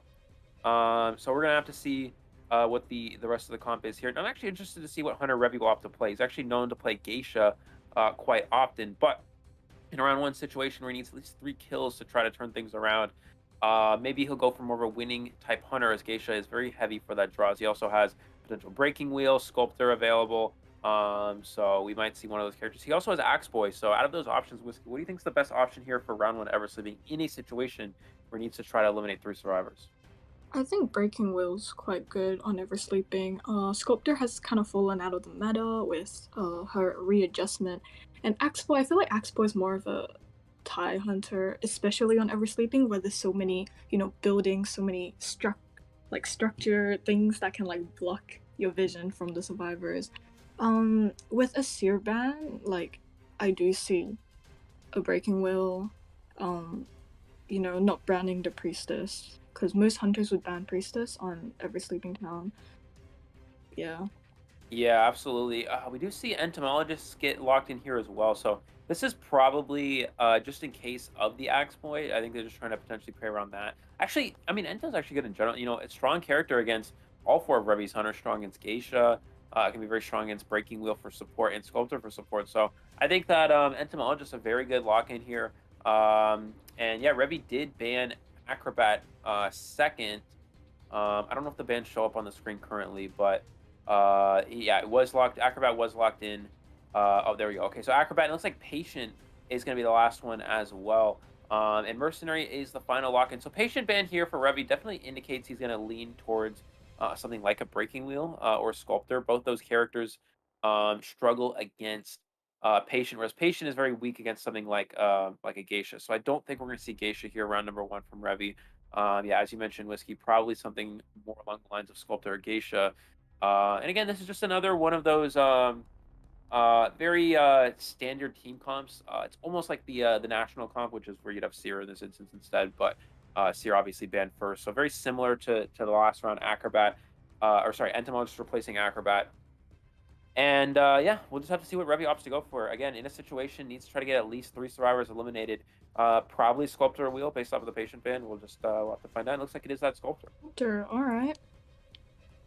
This would be quite interesting. I don't think we've seen a lot of Sculptors lately, actually. I'm not sure if they're as popular and if she's popular in NAEU, but after she's fallen out of the meta after her readjustment, not a lot of players are picking her up. So I'm really excited to see this. Yeah, absolutely. It's still, yeah, it's actually, NAEU is one of the very few servers that still likes to use Sculptor a lot. But yeah, in a lot of servers, yeah, we've seen, especially over in the mainland China server, a lot less Sculptors being utilized over in stuff like IVL. So, yeah, I don't know. We'll have to see how Revy's able to play against this team comp. This is a good comp for going against Sculptor. Merc, Forward, very undesirable chase targets. In addition to the Priestess on Ever Sleeping, not really something worth going after. Entomologist probably your best chase, and even then, Entomologist on this map very difficult for something like a Sculptor. So. Yeah, we'll have to see again. Spawns are very important. If Entomologist is able to get that graveyard spawn or corner house, that could heavily benefit the survivor side. Yeah, like you said before, all targets are quite unchaseable. Priestess can create distance, because I feel like Sculptor requires a lot of distance to get their hit, get the statue hits, but then all these characters have items that can pull distance away from Sculptor. For example, Mercenary with his elbow pads and Entomologist with her bees, which makes it quite hard for Sculptor to get that first presence without insolence, unless the survivors mess up quite badly. What persona trait do you think he'll bring? Well, I expected this comp. Yeah, he probably will have blink. You know, again, against a comp that's very difficult to chase. Usually, you have teleport for something that's easier. When you want to teleport on a survivor that's easy to chase, like a decoder. And it looks like he might actually have brought in teleport. So this is a really difficult potential chase here for Revy. We see insolence as well. So I'd imagine insolence and detention. Also, shout out to Crystalline in the chat for saying Revy's gonna bring the trophy home for NAU because he is. He's gonna win Koa next year for everyone. But anyways, we're gonna see him go through. Go towards middle here, going into this middle two-story. Looking up at the top here, this is the location of, I think that's the entomologist. So this is a pretty good find here. Probably the best one for him. We'll see what he's able to do here. Again, not bringing that. Oh, Revy just gets, okay. Revy just walks into the tram. Interesting choice there. Yeah, so we're going to see him probably can either teleport away or continue after this. He does possibly see Priestess in the distance here. I think he does. And yeah, he's going to change targets to Priestess. Priestess immediately pushing towards that corner house, which could be a very beneficial kiting area for them. Also in the location of the forward, who can potentially support as well. Let's see how Revy's able to capitalize from here. Ooh, gets that statue hit from when Priestess vaults the pallet. Very good. He is very close to first presence with the help of insolence, and he decides to chase after forward. The forward utilizes his bowl, gets away. And I think he's pretty set on targeting for. Oh no, never mind. He's looking. He may. Yeah, he does know Entomologist is probably in graveyard here, so he's gonna go ahead and teleport towards Ento here.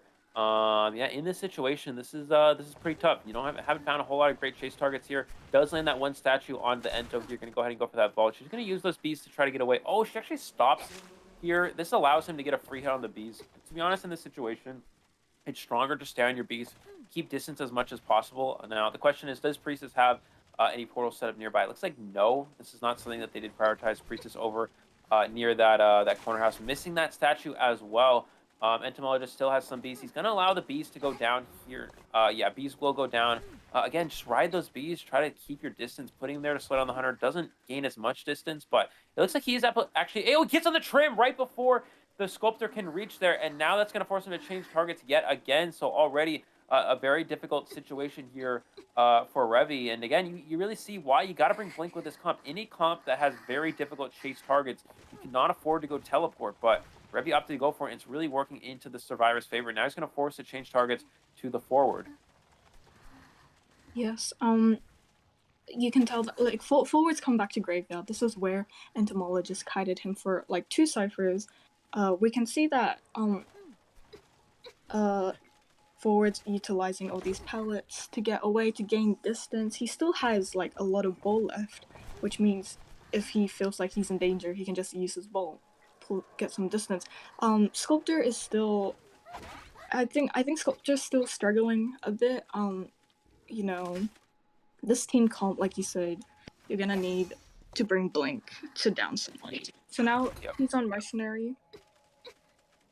Mercenary really isn't an optimal target right now. He has that 15-second delay, he has elbow pads, and she decides to go after the Priestess, but he jumps down and Priestess doesn't, which means Priestess is dragging out a lot more time than, you know, dragging out a lot of time for the teammates to finish the ciphers. Absolutely. Now, Priestess could have actually gone for Tram there, which she opted not to, so interesting choice there. I'm going to go ahead and portal away here. Again, this really goes to show Sculptor into this comp. It doesn't really work. I really think Revy could have benefited by going something like Geisha. I think that would have been a lot stronger here. Even Breaking Wheel. It's difficult for Wheel, but probably stronger than Sculptor. Yeah, looks like he's just going to keep going after this here.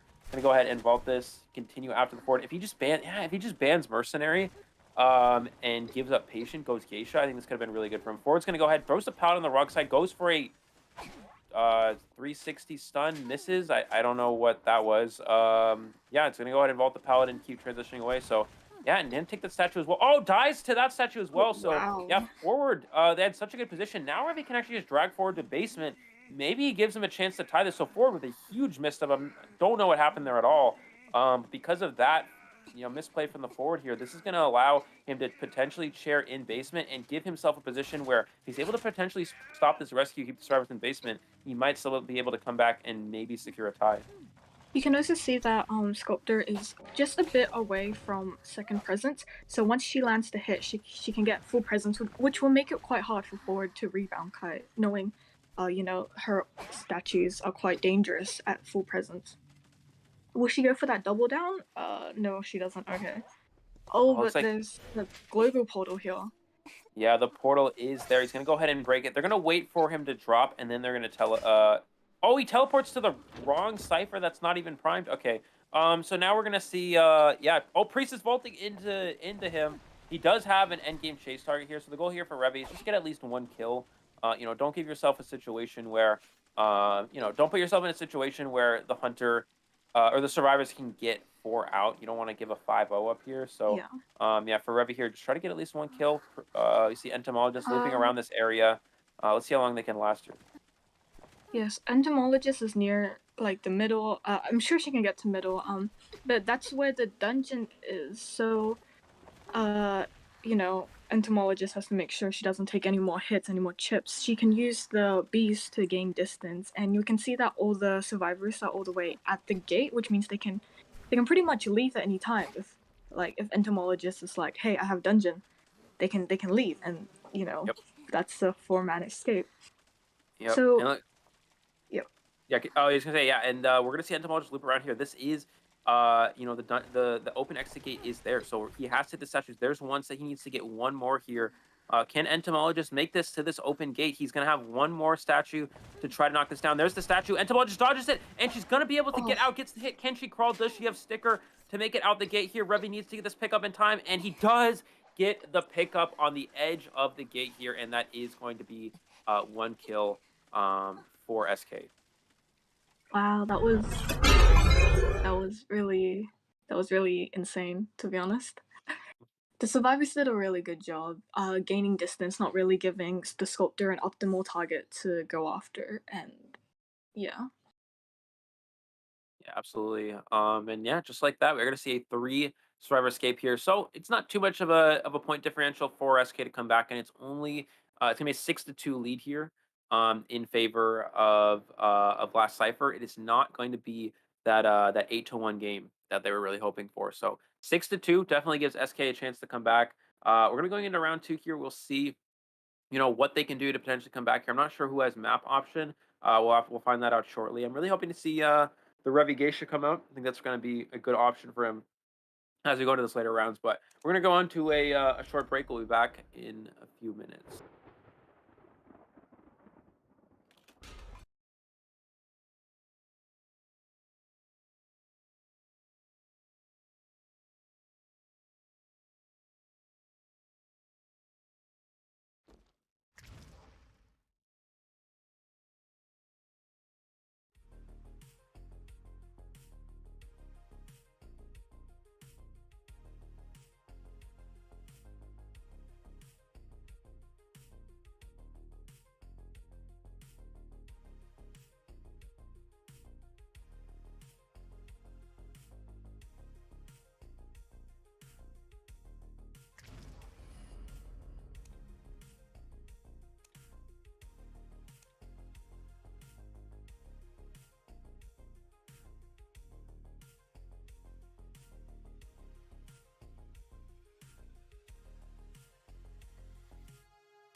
Welcome back, everybody, to the second round, first half of SK versus Shining Knights. We did have a 6-2 victory in favor of last Cipher in the first round. I believe the map is Sacred, not Ever Sleeping, but yeah, we'll see that in a second. And it looks like we are going to have Seer and Priestess get banned here. Fafa back onto the Hunter side as well. And it looks like we're going to have a... hold on a second. Oh, Spider ban. Okay, yeah. Yeah, we'll just see what the bans are in a second here. But yeah, with a Spider ban here for Fafa, it's going to be really difficult. Because now we're going into a situation where, you know, he doesn't have that Sliver available. Breaking Wheel, not too strong on Sacred. Maybe he'll have to go something like Bloody Queen here, Priestess and Seer.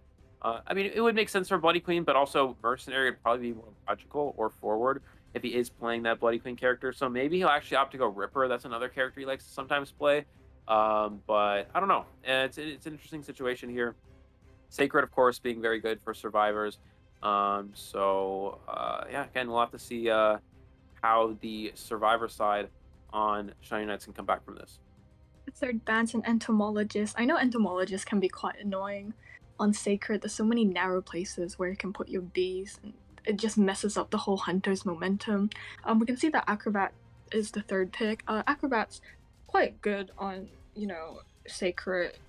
There's a lot of windows, a lot of pallets, and like what I said for Entomologist, there's a lot of narrow places where he can place his bowls to stop or slow down the Hunter. Yeah. We're going to see Enchantress. Yeah, I was going to say, we're going to see Enchantress, which means that this probably will be Ripper. I don't think you're going to ban Enchantress and go Bloody Queen here if you're Fafa, but Enchantress is very strong against Ripper because it can turn off that invisibility with those stuns. Ooh, he's a Ripper main. That's cool. I'd love to see a Ripper. I think that'd be interesting. Yeah, Ripper... Who do you think the fourth... Oh? Yeah, go ahead, sorry. Who do you think the fourth survivor pick will be? Yeah, I don't know. They're definitely thinking about it. I think Patient would definitely make them... Okay, so Patient, yeah, Patient would make the most sense in terms of just, you know, bringing out standard characters in this situation. No Mercenary. Of course, it was an option to take here, but a lot of these team comps have been skipping out on Mercenary as of recently, just kind of going for faster decoding. Patient can also double as a rescuer with those hooks as well. You know, not quite as consistent of rescuing as a Mercenary, but very strong kiter, good rescuer nonetheless. And I think we're going to see Ripper from Fafa here. Soliver obviously being banned means he can't play that. And with Enchantress, it just means that we're probably just going to see Ripper. No reason to play Bloody Queen into this team comp. This is extremely, we're going to see Ripper. This comp is just very anti Bloody Queen. Psychologist can take 3 mirror hits. Acrobat can potentially cut out mirrors with those balls. Patient can hook away from mirrors as well. So you just can't play Bloody Queen into this. So we are going to see round 2 Ripper here from Fafa. Ripper's actually not too bad on Sacred because it's a Hunter that can easily avoid getting looped in Hospital because you can catch up to them so fast with your speed boost. You can use Peepers in Hospital as well. It's a good Peeper Hunter. Any Hunter that utilizes Peepers very effectively is strong on Sacred. Yes. Yeah. Also see, I'm actually a little surprised that a slightly less meta character they could have potentially gone with, especially because they now have 3 illusions, is Magician. And of course, since, you know, we are playing in ICL here, Magician has 3 illusions. This isn't, you know, you can only use 2 illusions. No, you can use 3 illusions. So Magician actually would have been a pretty good character for this team comp, and it also still plays around Bloody Queen, as Magician's not a bad kiter for going against a Bloody Queen as well. So I think Magician actually could have benefited them more here, as Magician is good against something like a Ripper. And I think Joggy would have loved to see Magician as well. I know he's in the chat right now, but unfortunately, we are going to see Patient instead. So loading into our match here, these spawns are going to be very important. Any character here is actually chaseable for Ripper. You can actually chase a forward as a Ripper as well, but yeah, most likely he's going to be looking for something like Psychologist or Patient. Acrobat's pretty good kiter. We're going to see the back of Ruin spawn here. 2 survivors spawning towards the front of him here. Let's see which he opts to go. He's actually going to go towards Double Doors immediately, which is the location of the Patient, but he does have Hospital to work with in 3 hooks, so that could be a very difficult chase target. We do see Peepers here for Fafa. He has Trump card and Detention, which is good for mid-game, end-game. He sees... No, he doesn't. Alright, no. he sees Acrobat. He's opting to go for the Acrobat. Acrobat's not a bad first target. You know, he has his and he gets that hit very quick. Yeah, fast hit onto the foggy. Acrobat there. Yeah, Acrobat just rotating right into the Hunter. That's never ideal here. Now, something to keep in mind is Acrobat does now have Hospital. And because Ripper is not at presence yet, it means that he's still at normal speed. He has no increased speed here. We're going to see Acrobat go into Hospital. If Acrobat utilizes this Hospital properly, this should be a very easy kite for him, actually. Taking an interesting route. Typically, when you drop down from that angle, he's actually going to go for the window here. Is there broken windows available? It looks like there is. And he's going to use that speed boost to just loop back in Hospital. But look at the survivors. There's a lot of just non-decoding right now, and the Acrobat goes for this ball here. He does not get in the doorway either, which means he's not going to get the slowdown effect. So Fafa can easily just catch up here. Psychologist Cipher 50% of the way done, but Patient has not touched the Cipher. So Patient, a lot of kind of missteps here. Goes for that Foggy Blade, and he gets the clip through the pallet. Acrobat, when you go for that play at that pallet as an Acrobat, you need Fafa actually drops down. You need to roll to the side. So there's no way to get foggied, but Acrobat did not roll for this to the side there. He just unfortunately ate that hit. And yeah, just like that, Fafa has a pretty reasonably fast down here. Forward Cipher Machine almost done, but again, Patient was not decoding for the first 60 seconds of the match, and that's going to be very difficult for the survivors to work with. He decides to turn near Ruin so he can disturb Forward's Cipher, knowing that it was shaking before it already finished to Cipher. I think Forward's gonna wait out on the rescue just a little bit. Ripper knows he's there, but you know he doesn't want to waste too much chair time. He doesn't want to waste too much. No, he doesn't want to rescue really early, so that they're taking away Acrobat's chair time, which is essential because, like you said before, Patient wasn't decoding, so they need as much time as they need, as much time as they could, to get that lost decoding progress back. Yeah. Even if it means letting Acrobats sit on chair for a while. Yeah, it's just a lot of over rotation from the survivors. Yeah. He committed to that Acrobat. There's no need to keep rotating. Patient just rotated too much.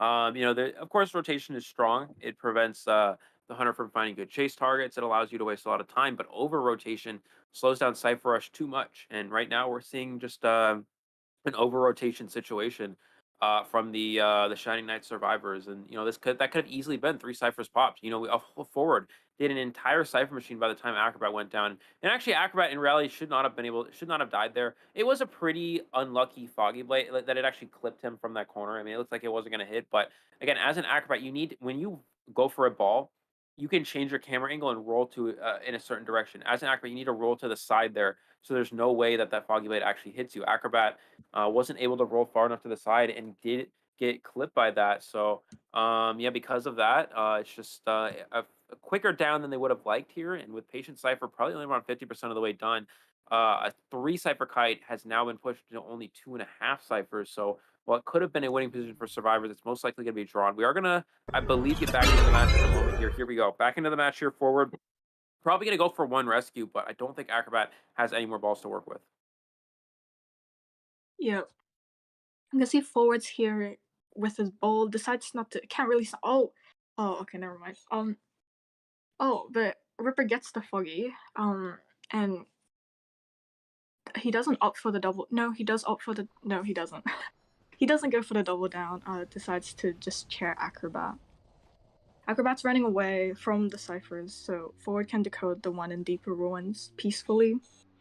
You can see that Acrobat's running away from a chair. That way he can take up more of the hunter's time to chair him, which gives more time for his teammates to decode.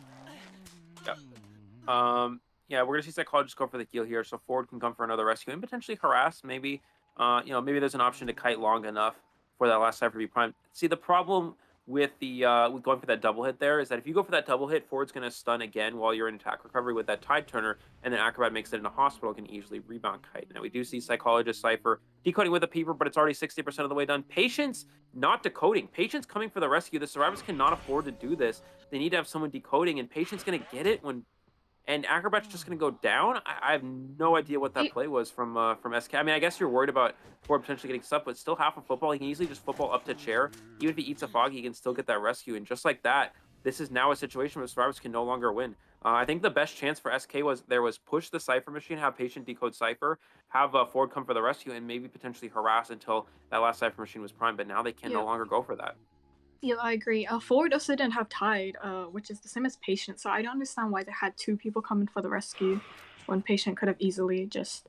Oh, and that hook was cut off by a Foggy, amazing Foggy from the Ripper. Yeah, utilizes flywheel, but then Yeah, using that flywheel going to stay alive a little bit longer. Yeah, the Patient just a missed. Unfortunately, not a strong hook there. Gonna go for one more here. Oh, he messed up the hook again, but Fafa didn't see it. He didn't see that he missed the hook there. He could have easily gotten that down because of that missed hook, but instead he's gonna change targets. He's gonna look for moving ciphers. He's gonna go ahead and go towards Shaq here.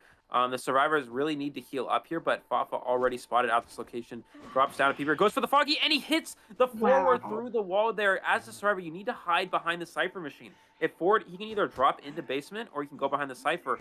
And Forward, just a big misstep there that allows Fafa to hit that Foggy Blade there, get him into basement as well. They do have another Cipher machine that's about 50% of the way done.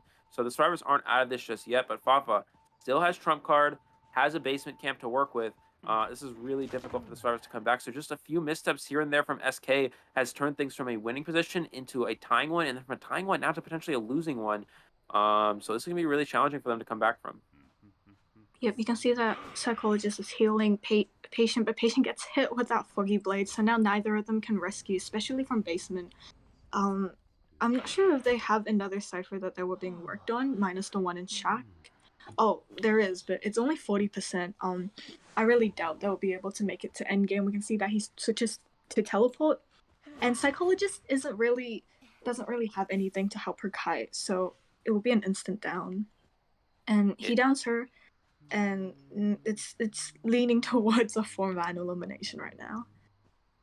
Yeah, we're gonna see the Patient get placed on the rocket chair here. He can easily just head back to that Psychologist. Psychologist can probably get up one time, but it's really not going to matter. If Fafa gets this 4-person elimination as a Ripper on Sacred, we actually see Fafa actually has Giant Claw as well. So he's gonna be able to drag this survivor all the way to this chair. He can now chair the Psychologist. Psychologist can get up, but I mean, there's not really much place. He goes for the Foggy, and he gets another one. Wow. Just a bit of lack of dodging there from SK survivors, and that's going to allow another down and a 4-person elimination. That means that last Cipher only needs one survivor out, and they will win. They've already won round number 1. So Shining Knights, their Hunter needs a 4-person elimination. A lot of pressure on Revy here, unfortunately. Yeah, let's see how he's able to come back. It's just definitely an uphill battle.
Oh, hello. We're on. Oh, hello. Hello. Welcome back, everybody, to the what are we? Second half of round number 2. Last Cyber versus Shining Knights. Now a lot of pressure on Revy here. Unfortunately, they banned his Geisha, so I don't know. We're not going to see Revy's Geisha. Very disappointing. Very disappointing from last Cipher. Shaking my head, but that means Revy's going to have to go with a different hunter. So we'll have to see what he opts to go for. Again, needs to get 4 survivors eliminated. This is going to be very difficult. In this situation, we might actually just see him go Axe Boy. I don't really think that we'll see him go for Sculptor again. I mean, maybe in a situation you need 4 survivors eliminated, it might be a good option. But yeah, it's just really difficult for him here. We're going to see Entomologist get banned this time, which definitely means he might head towards that that Axe Boy option. I'm actually surprised we didn't see Entomologist actually get locked in. I think that would have been a stronger pick here. You know, because Entomologist on this map very strong with support, very strong with kiting, very strong against Axe Boy as well. Acrobat doesn't make as much sense, but it looks like they're gonna go Acrobat instead. So yeah, we'll have to see what they go for. The Entomologist ban for Revy does allow him to go with Axe Boy. There's a female dancer ban, which is quite surprising. I guess he's worried about like the slow music boxes or the increased decoding support that she can give. But I'm not really sure there are any hunters that prioritize banning dancer, especially when there's a mercenary like, you know, out and about. Yeah, absolutely. Yeah, dancer ban. I don't know about that. It's an interesting choice here. I guess maybe just dancer in hospital is difficult. You know, when you drop down from a 2-story area, you do get this feature. We're gonna see painter. So that's interesting. Painter not really a very meta survivor, not something we see. I mean, you know, it is usable in later rounds, but in a round 2 situation, there's just a lot better options. So, but then we have to remember that they only need 1 survivor out, like, as long as all of them can kite for a decent amount of time, and decoding isn't too like slowed down. As long as they get 1 survivor out, it's their game as well. Yeah, absolutely. Yeah, so Painter Lock-in is the last survivor here for last Cipher, and yeah, this is just it's definitely an uphill battle here again for Revy. He needs 4 survivors down on Sacred. This is one of the most survivor-sided maps in the game, so I think the idea with going Sacred for last Cipher is I guess Fafa's comfortable playing Sacred, which is very rare to see a hunter actually be comfortable on this map, but Fafa you saw very strong with Ripper that last round, and then now you're in a situation where, you know, it's just you're on a very survivor-sided map, and Revy needs all those survivors eliminated. So it's gonna be difficult. He is gonna go Sculptor again. I expect we're gonna see Blink this time in preparation, just for Sacred. You kind of have to go Blink on this map. There's a lot of very easy access to, you know, routes to hospital, very good kiting areas. You need to help yourself get that down with that Blink, and also Psychologist being a 3-hit character. Any extra hits you can get on are very, very important. Yeah, and I do believe that Sculptor is a better choice to get a 4-man, for getting a 4-man compared to Axe Boy.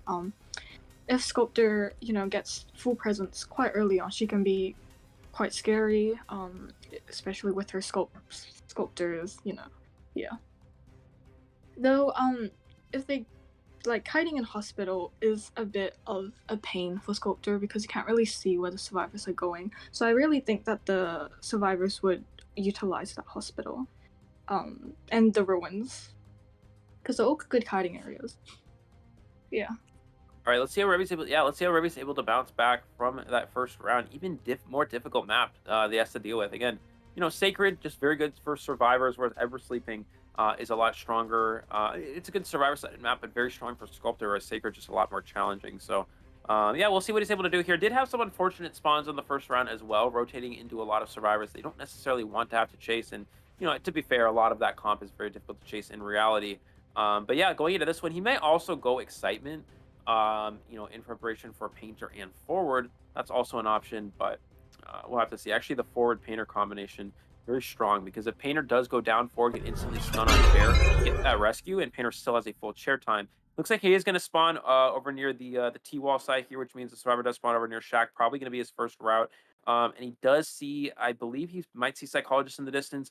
Also has that Painter there as well. So 2 not bad targets at all for Revy here. And I believe he actually has Excitement this time around, which is strong for Painter and strong for Forward. Does find the Painter first. With Excitement, this could actually be a pretty strong chase. Painter doesn't use the Shack palette. He's actually going to stay Shack here instead of trying to go hospital. So very curious route here from Painter. Let's see if it actually will work out for him. You can see that he's looping a Shack, and he decides to not stay in Shack. He gets that chip, gets that gets that hit, and if Revi lands one more statue hit, it will be an immediate down. You can see that Revi does not have insolence this time around, so yeah, I'm really interested in knowing why he decided that when he used insolence in the first round.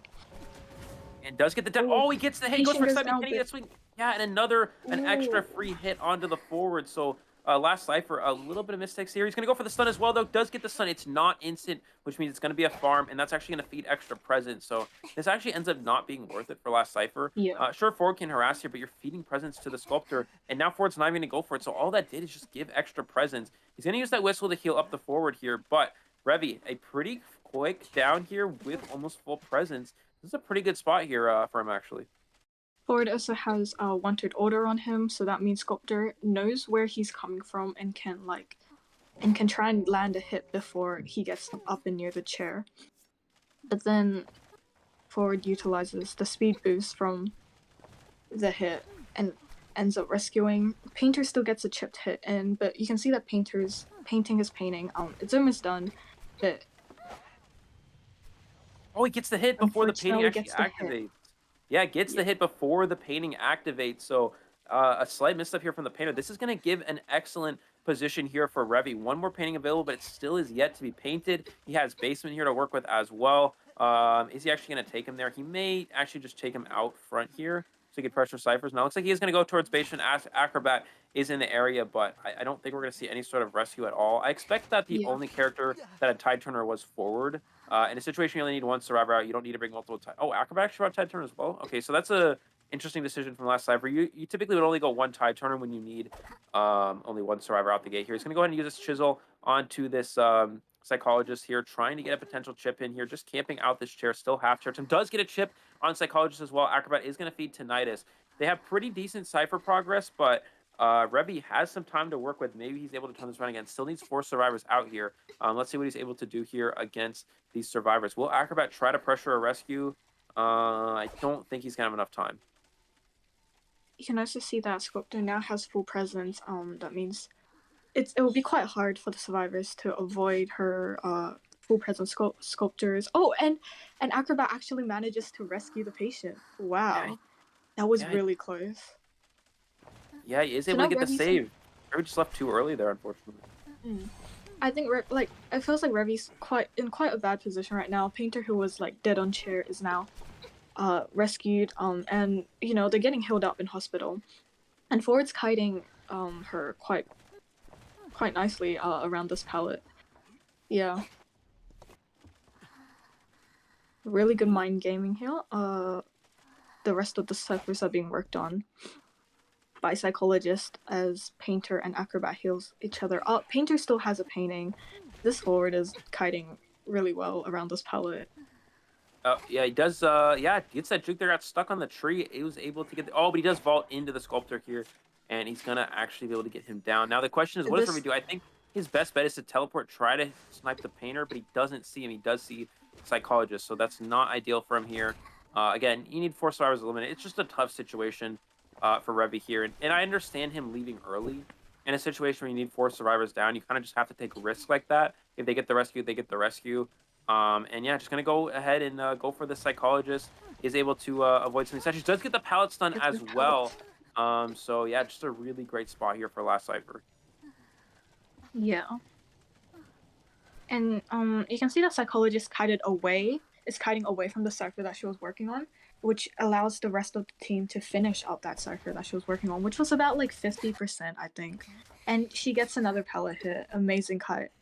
She's kiting really well against the Sculptor, this full presence Sculptor. And Sculptor's not utilizing the graveyard, which I feel like would be good to control the ciphers. But I feel like Sculptor's getting a bit nervous. I feel you can tell that he's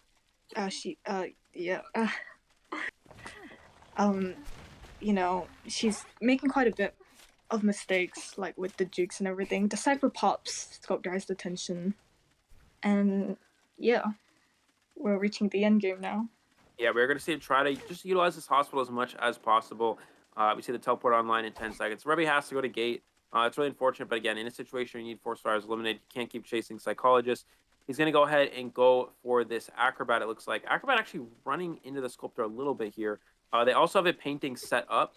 Revy is going to go ahead, try to play around this by using that, using the chisel. Does get around it, so nice job there, but they're just going to go ahead and push that other exit gate as well. We see Painter in hospital. Ford has that exit gate open. He is going to go ahead and look into that painting as well. And yeah, will he just tell he's going to spike the gate, sees that the gate is already open.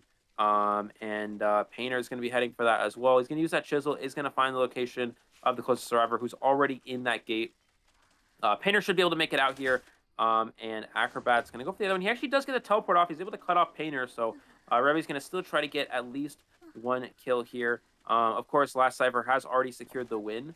However, as many points as possible is important in the later rounds. Of course, if there's tiebreaker situations going into playoffs, having extra points is very important, because that's how we determine those tiebreaker situations and which teams will be advancing playoffs and stuff. So we're going to see him go for the Painter here. Is able to get that down with the tension, but that is a 3-star escape for Last Cipher, which means they will be winning round number 2. So a 2-0 decisive victory here for Last Cipher over Shiny Knights means they will advance to 1-0 here after the first day. Yep, congratulations, Last Cipher. That will Yes. be that will be wrapping up day number 1 here. So thank you guys for watching. If you haven't already done so, don't forget to check out the Discord server for ICL. That will have all the information about future scheduling in terms of what teams are playing, what teams are in the lead in terms of records.